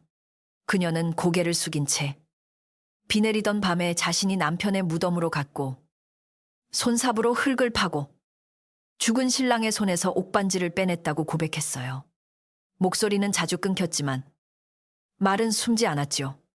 그녀는 집을 지키고 싶었다고, 시부모를 굶기고 싶지 않았다고, 그러나 그 마음이 죽은 사람의 잠을 어지럽힌 죄를 덮어주지는 못한다고 말했어요. 사람들은 더 이상 수군거리지 못하고 조용히 듣기만 했어요. 시어머니는 몸을 앞으로 기울였지만 곧 순덕 할멈이 부드럽게 붙잡았어요. 연화는 시어머니 쪽을 보지 못한 채 말을 이어갔어요. 그녀는 옥반지를 처음 손에 쥐었을 때 들은 목소리. 그 뒤로 손가락이 푸르게 변한 일. 밤마다 사랑방에서 젖은 흙냄새가 난 일까지 모두 털어놓았지요. 이야기가 끝날 무렵 마당 위로 바람 한 줄기가 낮게 지나갔어요. 그 바람은 차가웠고 모인 사람들의 옷자락을 조용히 흔들며 사랑방 문 쪽으로 흘러갔어요. 금실은 그때 갑자기 앞으로 나섰어요. 그녀는 억울하다는 듯 목소리를 높이며 어린 과부가 마음이 약해 헛것을 본 것입니다. 가난한 집에서 죽은 이 물건을 꺼낸 것이 그리 큰 죄라면 굽는 것은 누가 책임집니까? 하고 말했어요. 몇몇 사람은 고개를 숙였지만 아무도 금실 편을 들지는 않았어요. 연화는 조용히 금실을 바라보았어요. 그리고 사랑방에서 들은 속삭임. 옥반지를 팔아 이득을 보려 했던 말. 헝겊주머니에 손삽을 넣어준 일을 차분히 밝혔어요. 매월의 얼굴이 하얗게 질렸어요. 금실은 곧바로 부정했지만 마당 한쪽에 서 있던 이웃 여인이 조심스럽게 손을 들었어요. 그녀는 우물가에서 매월이 옥반지 이야기를 흘리며 사람들의 마음을 흔들었다고 말했어요. 또 다른 노인은 금실이 여러 집을 돌며 연화가 재물을 숨긴 듯 말한 것을 들었다고 했지요. 말들이 하나둘 모이자 금실의 목소리는 점점 작아졌어요. 마을 사람들의 눈빛은 이제 연화를 향한 의심에서 금실을 향한 꾸짖음으로 서서히 바뀌었어요. 그때 사랑방 안에서 낮은 소리가 났어요. 처음에는 오래된 나무가 마르는 소리 같았지만 곧 누군가 깊은 곳에서 숨을 들이쉬는 듯한 기척으로 변했지요. 마당에 있던 사람들은 모두 입을 다물었어요. 사랑방 문은 닫혀 있었고 안에는 아무도 들어가지 않았어요. 그런데 문틈 아래로 젖은 흙냄새가 퍼졌고 바닥에는 작은 물기가 번지는 듯했어요. 연화의 푸른 손가락이 갑자기 더 차가워졌어요. 그녀는 반지 앞에 엎드려 여보, 오늘은 숨기지 않겠습니다. 하고 말했어요. 그 말이 끝나자 사랑방 쪽에서 아주 낮은 목소리가 들렸어요. 산 사람의 욕심이 죽은 이의 잠까지 흔드는구나. 목소리는 멀리서 오는 바람 같았지만 마당의 모든 사람이 들을 만큼 분명했어요. 시어머니는 입을 막고 울었고 시아버지는 눈을 감은 채 몸을 떨었어요. 금실은 뒤로 물러서다 문지방에 발이 걸려 휘청였어요. 매월은 어머니의 소매를 붙잡고 아무 말도 하지 못했지요. 그 목소리는 연화를 크게 꾸짖지 않았고 그래서 더욱 무겁게 사람들의 마음을 눌렀어요. 다시 목소리가 이어졌어요. 내가 지키고자 한 것은 옥이 아니라 집안의 마음이었다. 그 소리는 사랑방 안에서 난 듯도 하고 뒷산 소나무 사이에서 내려온 듯도 했어요. 연화는 눈물을 흘리며 고개를 들지 못했어요. 그녀는 자신이 집을 지킨다 하면서도 약속을 훔쳤고 금실은 집을 돕는다 하면서도 남의 가난을 이용했음을 모두가 알게 되었지요. 마을 어른 중 가장 나이 많은 이가 지팡이를 짚고 앞으로 나와 이 일은 더 숨겨서는 안 된다. 고 말했어요. 그 노인은 금실을 향해 조용하지만 단단한 목소리로 물었어요. 헝겊주머니를 건넨 일이 사실인지, 마을에 소문을 퍼뜨린 일이 사실인지, 옥반지를 팔아 얻을 것을 생각한 일이 없는지 물었지요. 금실은 처음에는 끝까지 아니라고 했지만 매월이 울음을 터뜨리며 고개를 숙였어요. 매월은 어머니가 빚을 구실로 반지를 팔아 일부를 가져가려 했다고 털어놓았어요. 금실은 딸을 노려보았지만 이미 늦었지요. 마당에는 실망과 안타까움이 섞인 긴 한숨이 흘렀어요. 시아버지는 그제야 지팡이를 짚고 힘겹게 일어섰어요. 그는 금실을 보며 화를 내지 않았어요. 다만 너무 지친 목소리로 가난은 부끄럽지만 남의 죽음까지 해집는 마음은 더 부끄럽다. 고 말했어요. 그 말에 금실은 얼굴을 붉혔고 매월은 고개를 더 깊이 숙였어요. 시어머니는 연화를 향해 손을 뻗었지만 연화는 아직 가까이 가지 못했어요. 자신의 손이 차갑고 푸르러 그 따뜻한 손을 더럽힐까 두려웠기 때문이에요. 마당의 공기는 무거웠지만 거짓말의 그늘은 조금씩 걷히고 있었어요. 마을 어른들은 금실과 매월에게 그날 안으로 집을 떠나라고 했어요. 먼 친척이라 하여 남의 집 문턱을 넘었으면 먼저 마음을 보태야지. 소문과 욕심으로 집안을 흔드는 것은 옳지 않다고 꾸짖었지요. 금실은 억울한 듯 입술을 떨었지만 사랑방 문틈에서 다시 젖은 흙냄새가 흘러나오자 더는 말하지 못했어요. 매월은 작은 보따리를 챙기며 연화에게 고개를 숙였어요. 그녀는 제가 어리석었습니다. 하고 속삭였고 연화는 조용히 다시는 남의 슬픔을 가볍게 말하지 마세요. 라고 말했어요. 금실과 매월이 대문을 나설 때 마을 사람들은 길을 비켜주었어요. 누구도 큰 소리로 욕하지 않았고 누구도 웃지 않았어요. 다만 그들이 지나간 자리에 남은 것은 부끄러움과 찬 바람뿐이었지요. 대문이 닫히자 집안은 이상할 만큼 고요해졌어요. 연화는 그제야 몸에 힘이 풀려 상옆에 주저앉았어요. 옥반지는 여전히 흰 천 위에 있었고 푸른 빛은 조금 옅어진 듯 했어요. 하지만 연화의 손가락은 아직 차가웠고 손톱 밑에 푸른 그림자는 쉽게 사라지지 않았어요. 마을 어른들은 옥반지를 다시 무덤에 돌려놓아야 한다고 했어요. 그러나 아무도 그 일을 연화 혼자 하게 두지는 않겠다고 했지요. 순덕 할멈은 따뜻한 물을 가져와 연화의 손을 씻겨주었어요. 물에 손을 담그자 연화는 처음으로 통증을 느꼈어요. 그동안 너무 차가워 아픈 줄도 몰랐던 손가락이 서서히 살아나는 것 같았지요. 순덕 할멈은 물수건을 꼭 짜며 죄를 밝힌 손은 다시 일을 배울 수 있다. 고 말했어요. 연화는 그 말에 작게 고개를 끄덕였어요. 그날 해가 기울 무렵 연화와 시아버지, 마을 어른 몇 사람, 순덕 할멈은 뒷산으로 올라갔어요. 시어머니는 몸이 약해 마당에서 절을 하며 기다리기로 했지요. 산길은 아침보다 훨씬 밝았지만 연화에게는 여전히 무겁게 느껴졌어요. 손에는 흰 천으로 감싼 옥반지가 들려 있었고 곁에는 작은 물그릇과 새로 뜬 흙이 담긴 바구니가 있었어요. 마을 사람들은 말없이 걸었어요. 발밑에 낙엽이 부드럽게 부서지는 소리만 산길에 낮게 깔렸어요. 도윤의 무덤 앞에 이르자 연화는 먼저 엎드려 오래 절했어요. 무덤은 그녀가 어둠 속에서 서둘러 덮었던 흔적이 아직 남아 있었지요. 그 흔적을 보는 순간 연화는 가슴이 미어졌어요. 그녀는 사람들 앞에서 다시 한번 죄를 고백하고 옥반지를 무덤 곁 작은 자리 안에 조심스럽게 놓았어요. 마을 어른들은 무덤을 크게 열지 않고 새 흙과 젖은 흙을 섞어 빈틈을 덮었어요. 순덕 할멈은 물그릇을 무덤 앞에 두고 낮게 절했어요. 연화는 무덤 앞에서 떨리는 목소리로 말했어요. 제가 집을 지킨다는 이름으로 당신의 잠을 어지럽혔습니다. 이제는 제 손으로 다시 덮고 제 마음으로 갚겠습니다. 바람이 소나무 사이를 지나갔어요. 그 바람은 아침에 찬 기운과 달리 조금 부드러웠지요. 흙을 모두 고르고 나자 무덤의 모양은 다시 둥글고 조용해졌어요. 그 순간 연화의 푸른 손가락에서 날카로운 시림이 빠져나가는 듯했어요. 완전히 낫지는 않았지만 손끝에 아주 작은 온기가 돌아왔어요. 산에서 내려올 때 사람들은 처음보다 천천히 걸었어요. 누군가 연화에게 말을 걸려다가 그만두었고 또 누군가는 시아버지의 팔을 조용히 받쳐주었지요. 마을 어른은 내려오는 길에 빚 이야기를 꺼냈어요. 그는 집이 당장 무너지지 않도록 마을에서 조금씩 힘을 보태겠다고 했어요. 누구는 장작을 나누고 누구는 보리쌀을 보태고 누구는 무너진 담장을 손봐주겠다고 했지요. 연화는 그 말을 듣고 울음이 날 만큼 고마웠지만 고맙다는 말도 제대로 하지 못했어요. 집에 돌아오니 시어머니가 대문 안쪽에서 기다리고 있었어요. 연화는 무릎을 꿇고 시어머니 앞에 엎드렸어요. 어머님, 제가 큰 죄를 지었습니다. 그녀가 말하자 시어머니는 떨리는 손으로 며느리의 머리를 쓰다듬었어요. 네가 죄를 지은 것도 맞고 네가 우리를 버리지 않으려 한 것도 맞다. 그 말에 연화는 참았던 울음을 터뜨렸어요. 시아버지도 고개를 돌려 눈물을 닦았어요.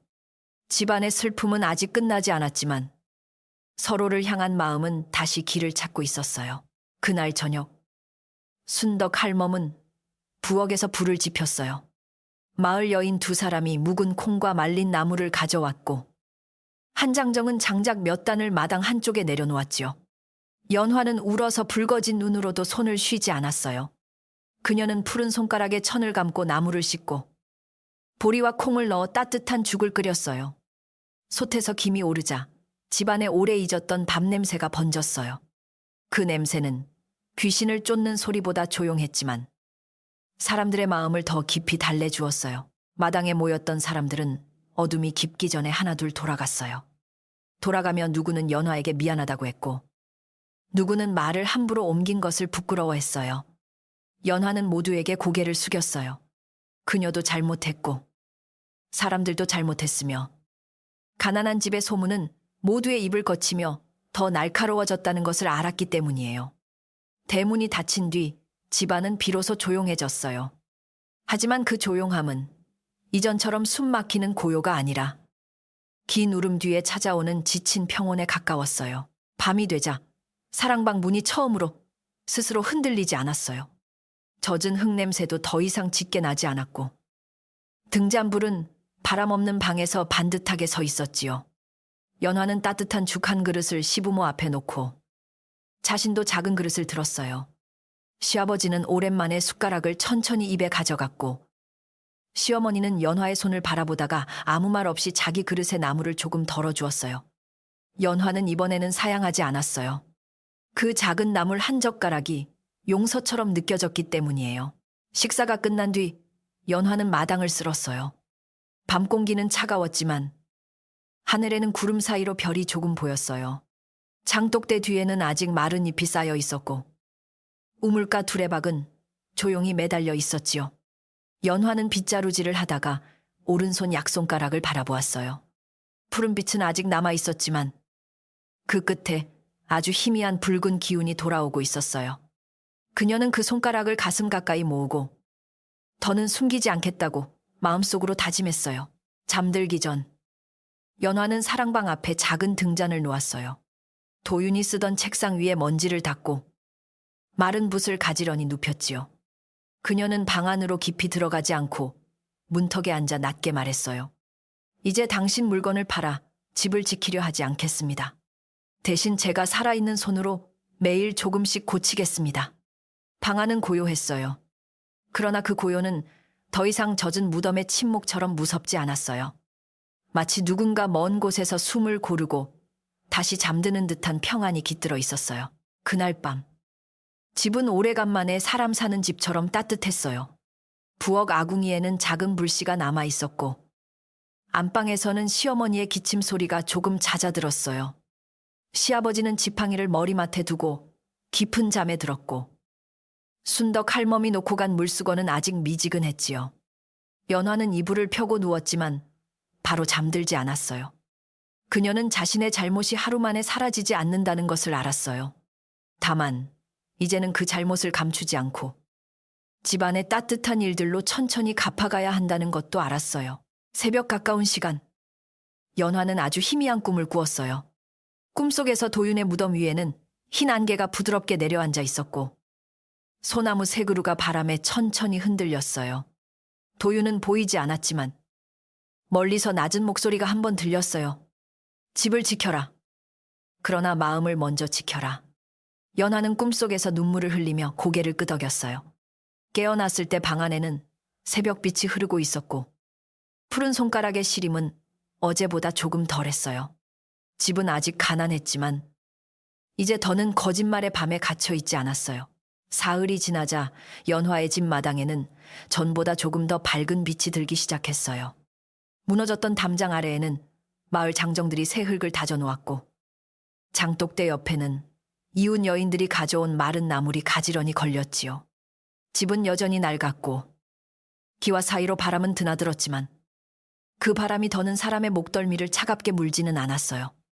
연화는 새벽마다 마당을 쓸며 흙이 고르게 다져진 자리를 바라보았고 그때마다 마음속 깊은 곳에서 작은 감사가 조용히 피어났어요. 연화의 오른손 약손가락은 아직 완전히 낫지 않았어요. 손톱 밑에는 옅은 푸른 그림자가 남아 있었고 찬물에 손을 담그면 무덤의 흙을 만졌던 밤이 다시 떠오르곤 했지요. 그러나 손가락은 더 이상 죽은 나뭇가지처럼 굳어있지 않았어요. 아침밥을 지을 때는 천천히 구부러졌고 시어머니의 옷고름을 매만질 때는 작게 떨리면서도 제 일을 해냈어요. 연화는 그 손가락을 부끄러움으로만 보지 않기로 했어요. 그것은 잘못의 흔적이면서 다시 바르게 살라는 조용한 가르침이었어요. 마을 사람들도 달라졌어요.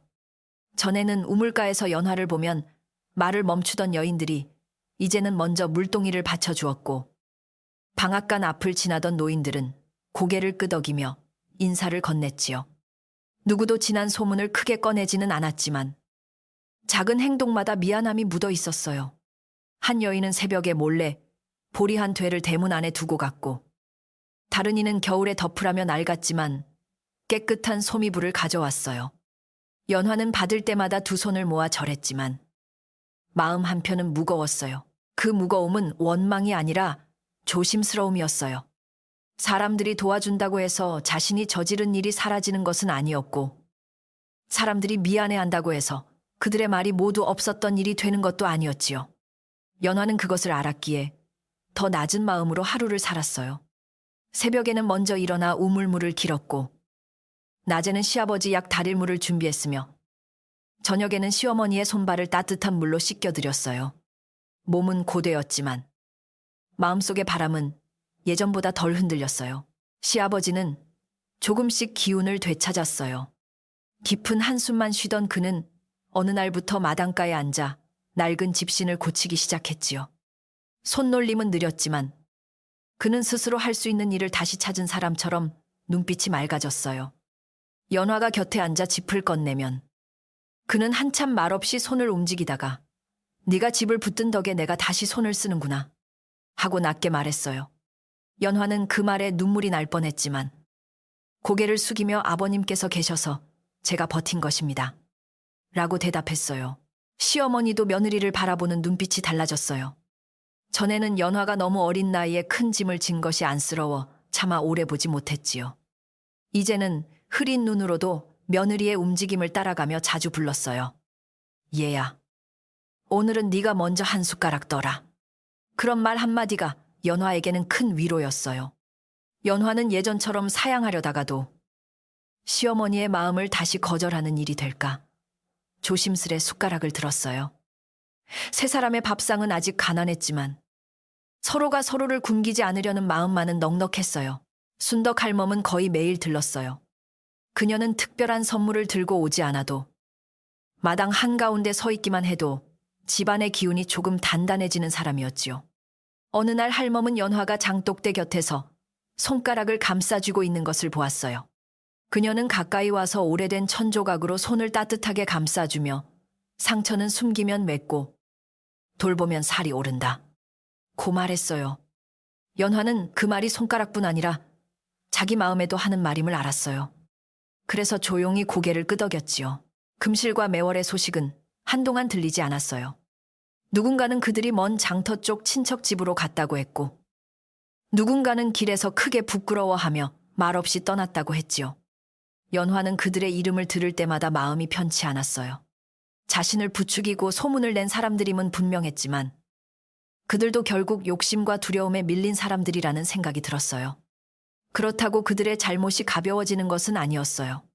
연화는 다만 누군가의 가난을 이용하는 마음이 얼마나 집을 차갑게 만드는지 오래 기억하기로 했어요. 겨울 문턱이 다가오자 마을 사람들은 연화의 집 담장을 함께 손보았어요. 장정들은 무너진 흙을 걷어내고 새돌을 맞추었고, 여인들은 부엌 뒤편에 장작을 쌓아 비에 젖지 않게 덮었지요. 아이들은 처음에는 멀리서 구경만 하다가 연화가 따뜻한 보리차를 내오자 슬그머니 마당 안으로 들어왔어요. 한 아이가 연화의 손가락을 보고 작게 물었어요. 아직 아파요. 연화는 놀라지 않고 웃으며 조금 아프지만 괜찮아지고 있단다 하고 말했어요. 아이는 고개를 끄덕이고 차를 마셨어요. 그날 저녁 집안에는 오랜만에 사람들의 웃음소리가 남았어요. 담장을 고친 이들은 모두 돌아갔지만 마당의 흙은 단단했고 장작더미는 든든했지요. 연화는 부엌에서 콩을 씻고 마을 사람들이 가져온 보리와 말린 무청을 넣어 죽을 끓였어요. 솥뚜껑 사이로 김이 올라오자 시어머니는 안방에서 오늘 냄새가 참 좋구나 하고 말했어요. 시아버지는 사랑방 문턱에 앉아 오래된 그릇을 닦았어요. 연화는 그 소박한 움직임들이 하나하나 집을 다시 살리는 소리처럼 들렸어요. 밤이 깊어 식사가 끝난 뒤 연화는 작은 그릇 하나에 따뜻한 죽을 담았어요. 시어머니는 말없이 그것을 바라보았고 시아버지도 무엇을 하려는지 알고 고개를 끄덕였지요. 연화는 그릇을 두 손으로 들고 대문 밖으로 나갔어요. 하늘에는 별이 많지 않았지만 구름 사이로 작은 빛들이 드문드문 보였어요. 뒷산으로 오르는 길은 전보다 무섭지 않았어요. 낙엽은 발밑에서 부드럽게 부서졌고 소나무 냄새는 차갑기보다 맑게 느껴졌지요. 연화는 천천히 도윤의 무덤으로 향했어요. 도윤의 무덤은 다시 고요했어요. 새 흙이 잘 다져져 둥근 모양을 되찾았고 소나무 새 그루는 밤바람에 조용히 흔들리고 있었지요. 연화는 무덤 앞에 죽그릇을 놓고 깊이 절했어요. 예전처럼 무엇을 달라고 빌기 위해서가 아니었어요.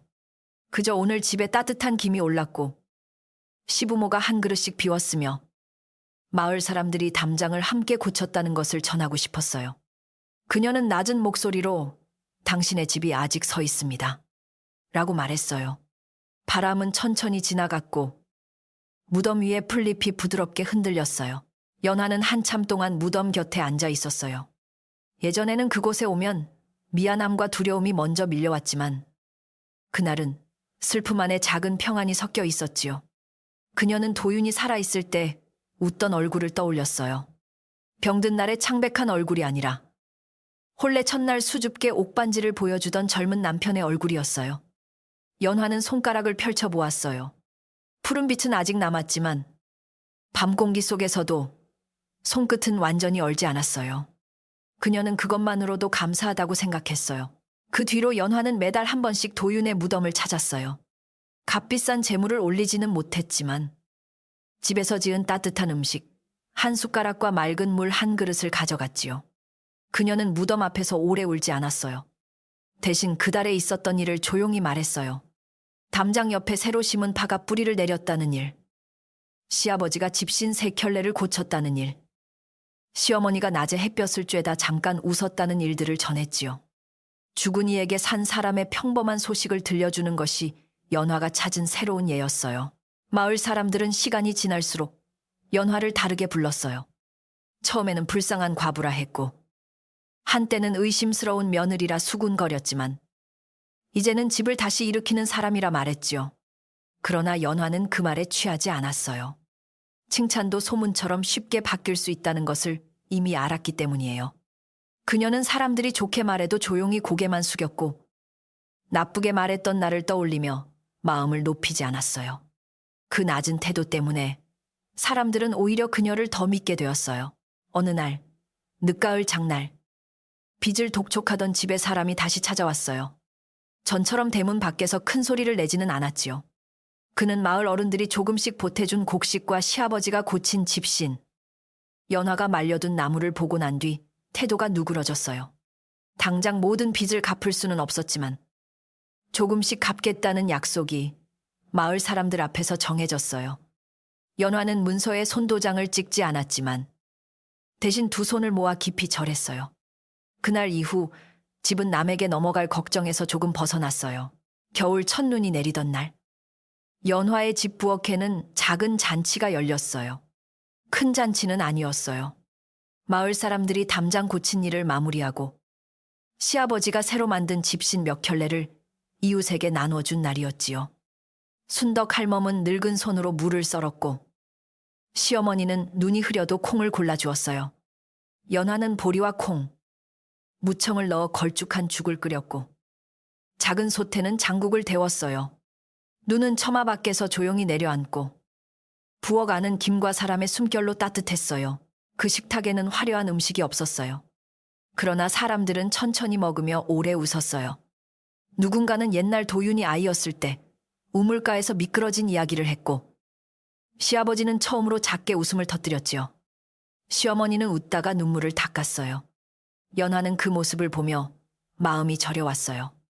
도윤이 없는 빈자리는 여전히 컸지만 그 빈자리를 서로의 따뜻한 말과 밥김이 조용히 감싸고 있었어요. 사람은 잃은 것을 완전히 채우지는 못해도 서로 기대어 추위를 덜 수는 있다는 것을 그녀는 알게 되었어요. 식사가 끝날 무렵 순덕 할멈이 연화에게 그릇 하나를 내밀었어요.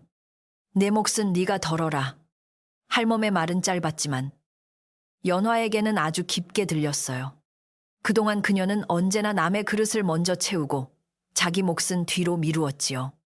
연화는 잠시 망설이다가 따뜻한 죽을 자기 그릇에 담았어요. 푸른 빛이 남은 손가락이 국자 손잡이를 잡자 조금 아팠지만 그녀는 놓지 않았어요. 자기 몫을 받는 것도 집을 지키는 일의 하나라는 것을 그날 처음 배웠어요. 그 겨울은 정말 길었어요. 눈은 여러 번 내렸고 바람은 밤마다 문풍지를 흔들었지요.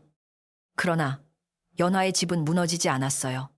장작은 아껴 쓰면 충분했고 쌀떡은 가득 차지 않아도 완전히 비지는 않았어요. 시아버지는 집신을 만들어 조금씩 곡식과 바꾸었고 연화는 바느질과 장 담그는 일을 도와 이웃들의 신뢰를 얻었어요. 시어머니는 여전히 눈이 어두웠지만 부엌에서 들려오는 며느리의 발소리만으로도 무엇을 하는지 알아맞혔어요. 그 소리들은 이제 불안이 아니라 살림의 박자였어요. 연화는 가끔 밤에 깨어 사랑방을 바라보았어요. 도윤의 책상과 붓, 낡은 책은 그대로 있었지만 방은 더 이상 차갑지 않았어요. 때때로 바람이 문틈을 지나가면 낮은 소리가 들렸지만 그것은 죽은 이의 원망처럼 느껴지지 않았어요. 오히려 오래된 나무집이 겨울을 견디며 내는 숨소리 같았지요. 연화는 그때마다 이불을 고쳐 덮고 마음속으로 말했어요. 오늘도 집은 무사합니다. 오늘도 마음을 잃지 않으려 애썼습니다. 그러면 잠은 천천히 그녀 곁으로 돌아왔어요. 봄이 가까워지자 연화의 손가락에서는 푸른 빛이 거의 사라졌어요. 완전히 예전처럼 하얗지는 않았고 손톱 곁에는 옅은 자국이 남아 있었지만 통증은 많이 줄었지요. 어느 맑은 아침, 연화는 우물가에서 물을 길다가 손을 햇빛에 비춰보았어요. 손가락 끝에 따뜻한 빛이 앉았고 그녀는 조용히 숨을 내쉬었어요. 그 순간 순덕 할멈이 곁에 와서 흔적이 남아야 길을 잊지 않는다. 고 말했어요. 연화는 웃으며 잊지 않겠습니다. 라고 대답했어요. 봄바람이 마을로 내려오던 날, 마을 사람들은 연화의 집마당에 모여 작은 밥상을 차렸어요. 누구는 봄나무를 캐왔고, 누구는 묵은 장을 조금 덜어왔고, 누구는 새로 빻은 보리쌀을 가져왔지요. 큰 명절도 아니었지만 사람들은 그 집이 겨울을 넘긴 것을 함께 기뻐하고 싶어 했어요. 마당 한가운데 멍석이 깔리고 아이들은 우물가에서 물을 떠왔어요. 연화는 사람들에게 자리를 권하며 조용히 움직였고 시어머니는 문턱에 앉아 그 광경을 오래 바라보았어요. 그날 마을 어른은 사람들 앞에서 연화에게 고개를 숙였어요. 그는 지난날 마을이 소문을 너무 쉽게 믿었고 한 사람의 슬픔을 함께 짊어지기보다 구경거리로 삼았다고 말했지요. 연화는 놀라 손을 저었지만 어른은 말을 멈추지 않았어요. 네가 잘못을 밝힌 덕에 우리도 우리 입을 돌아보게 되었다. 그 말에 마당은 조용해졌어요. 연화는 눈물이 차올랐지만 낮게 대답했어요. 저도 제 마음을 돌아보았습니다. 그러니 우리 모두 다시 조심히 살면 됩니다. 밥상이 펼쳐지자 사람들은 따뜻한 죽과 나물, 된장국을 나누어 먹었어요. 음식은 소박했지만 누구도 부족하다 하지 않았어요. 아이들은 봄나물이 쓰다며 얼굴을 찡그리다가 어른들의 웃음을 샀고 순덕 할멈은 작은 그릇에 죽을 덜어 시어머니 손에 쥐어주었지요. 연화는 마당 가장자리에서 그 모습을 바라보다가 문득 도윤이 이 자리에 함께 있다면 어떤 얼굴을 했을지 생각했어요. 슬픔은 다시 밀려왔지만 이번에는 그녀를 무너뜨리지 않았어요. 슬픔도 따뜻한 밥김 속에서는 조금 부드러워지는 법이었어요. 해가 기울 무렵 사람들은 하나둘 집으로 돌아갔어요. 마당에는 빈 그릇과 젖은 수저, 아이들이 떨어뜨린 나물 줄기가 남았지요. 연화는 그것들을 천천히 치웠어요. 시아버지는 지팡이를 짚고 담장 옆 새싹을 바라보았고 시어머니는 부엌문 곁에서 며느리의 움직임을 들으며 미소 지었어요. 순덕 할멈은 마지막으로 대문을 나서기 전 연화의 어깨를 가볍게 두드렸어요. 이제 이 집은 사람들 말이 아니라 네 손의 온기로 버틸 게다. 연화는 깊이 절했어요. 그날 밤 연화는 혼자 도윤의 무덤에 올랐어요. 손에는 남은 죽 한 작은 그릇과 봄나물 몇 줄기가 들려 있었지요. 산길에는 얼었던 흙이 녹아 부드러운 냄새가 올라왔고 소나무 가지 사이로 달빛이 얇게 내려왔어요. 무덤 앞에 선 연화는 오래 울지 않았어요. 대신 그릇을 놓고 두 손을 가지런히 모아 앉았어요. 그녀의 손가락에는 아주 희미한 자국만 남아 있었고 그 자국 위로 달빛이 조용히 내려앉았어요. 연화는 낮고 따뜻한 목소리로 말을 꺼냈어요. 당신, 오늘 마당에서 사람들이 함께 밥을 먹었습니다. 연화는 그렇게 시작했어요. 그녀는 시아버지가 웃은 일, 시어머니가 죽을 남기지 않은 일, 순덕 할멈이 아직도 말은 짧지만 마음은 넉넉한 일, 아이들이 봄나물을 쓰다며 웃은 일을 하나씩 전했어요. 그리고 한참 뒤에야 자기 이야기를 했어요. 저도 이제 제 몫을 조금씩 먹고 제 마음을 조금씩 돌보겠습니다. 그 말을 하자 밤바람이 아주 부드럽게 지나갔고 소나무 가지가 잠든 사람의 숨처럼 흔들렸어요. 연화는 마지막으로 무덤 앞에 깊이 절했어요. 다시는 죽은 이의 물건으로 산 사람의 빈 곳을 채우려 하지 않겠다고, 집을 지키되 마음을 먼저 지키겠다고 다짐했지요. 산 아래 마을에서는 집집마다 저녁 불빛이 하나씩 작게 빛나고 있었어요. 그 불빛들을 바라보며 연화는 자신이 혼자가 아니라는 것을 알았어요. 사람은 때때로 어리석고 쉽게 흔들리지만 잘못을 밝히고 다시 손을 내밀면 차가운 집에도 온기가 돌아올 수 있다는 것도 알았어요. 집으로 돌아온 연화는 대문을 조용히 닫고 부엌의 불씨를 살폈어요. 작은 불씨가 재 속에서 붉게 살아 있었지요. 그녀는 그 불씨 위에 마른 가지 하나를 얹고 천천히 불이 오르는 것을 바라보았어요. 안방에서는 시부모가 고르게 숨쉬고 있었고 사랑방은 깊은 잠처럼 고요했어요. 연화는 마루에 앉아 밤하늘을 올려다보았어요. 달은 둥글지 않았지만 맑았고 바람은 차지 않았어요. 그녀는 두 손을 무릎 위에 올려놓고 아주 작게 웃었어요. 그때 사랑방 쪽에서 아주 희미한 소리가 들렸어요. 예전처럼 젖은 흙냄새를 데려오는 무서운 목소리가 아니었어요. 오래된 집이 밤을 지나며 내는 나무의 숨소리였고 멀리서 누군가 편히 잠드는 듯한 기척이었지요.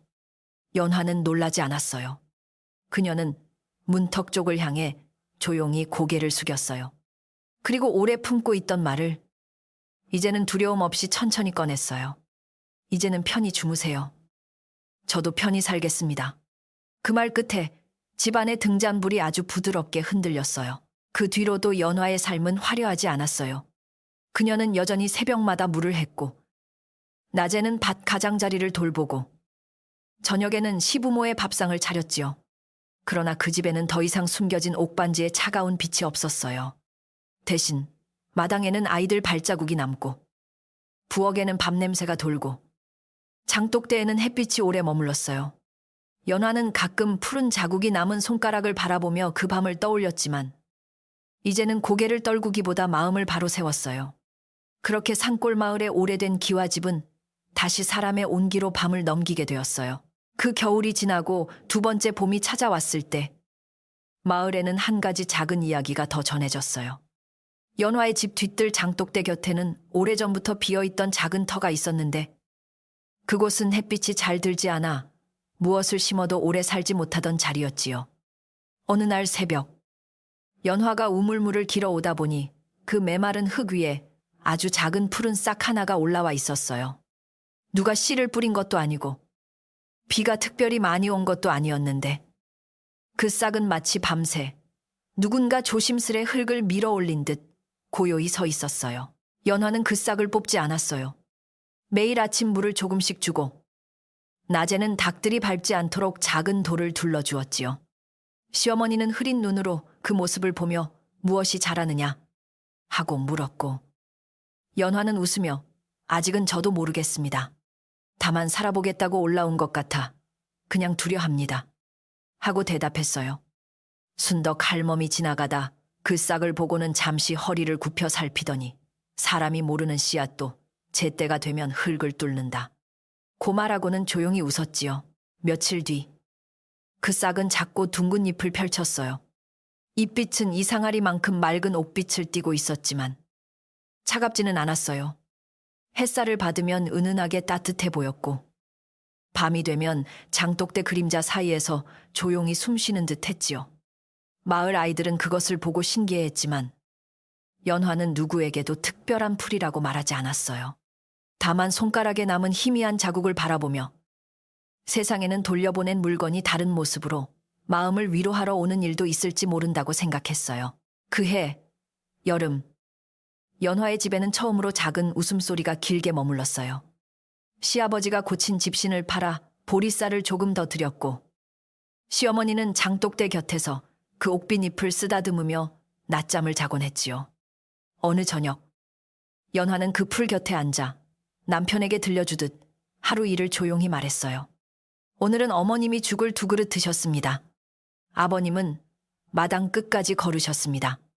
저는 이제 울기보다 먼저 불을 지핍니다.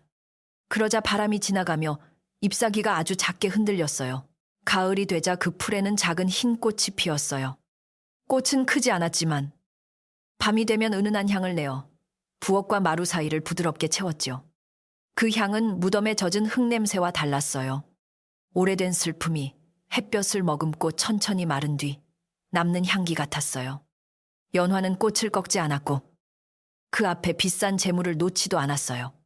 그저 매일 물 한 바가지를 나누어주며 살아있는 것은 살아있는 방식으로 돌보겠습니다. 하고 낮게 말했어요.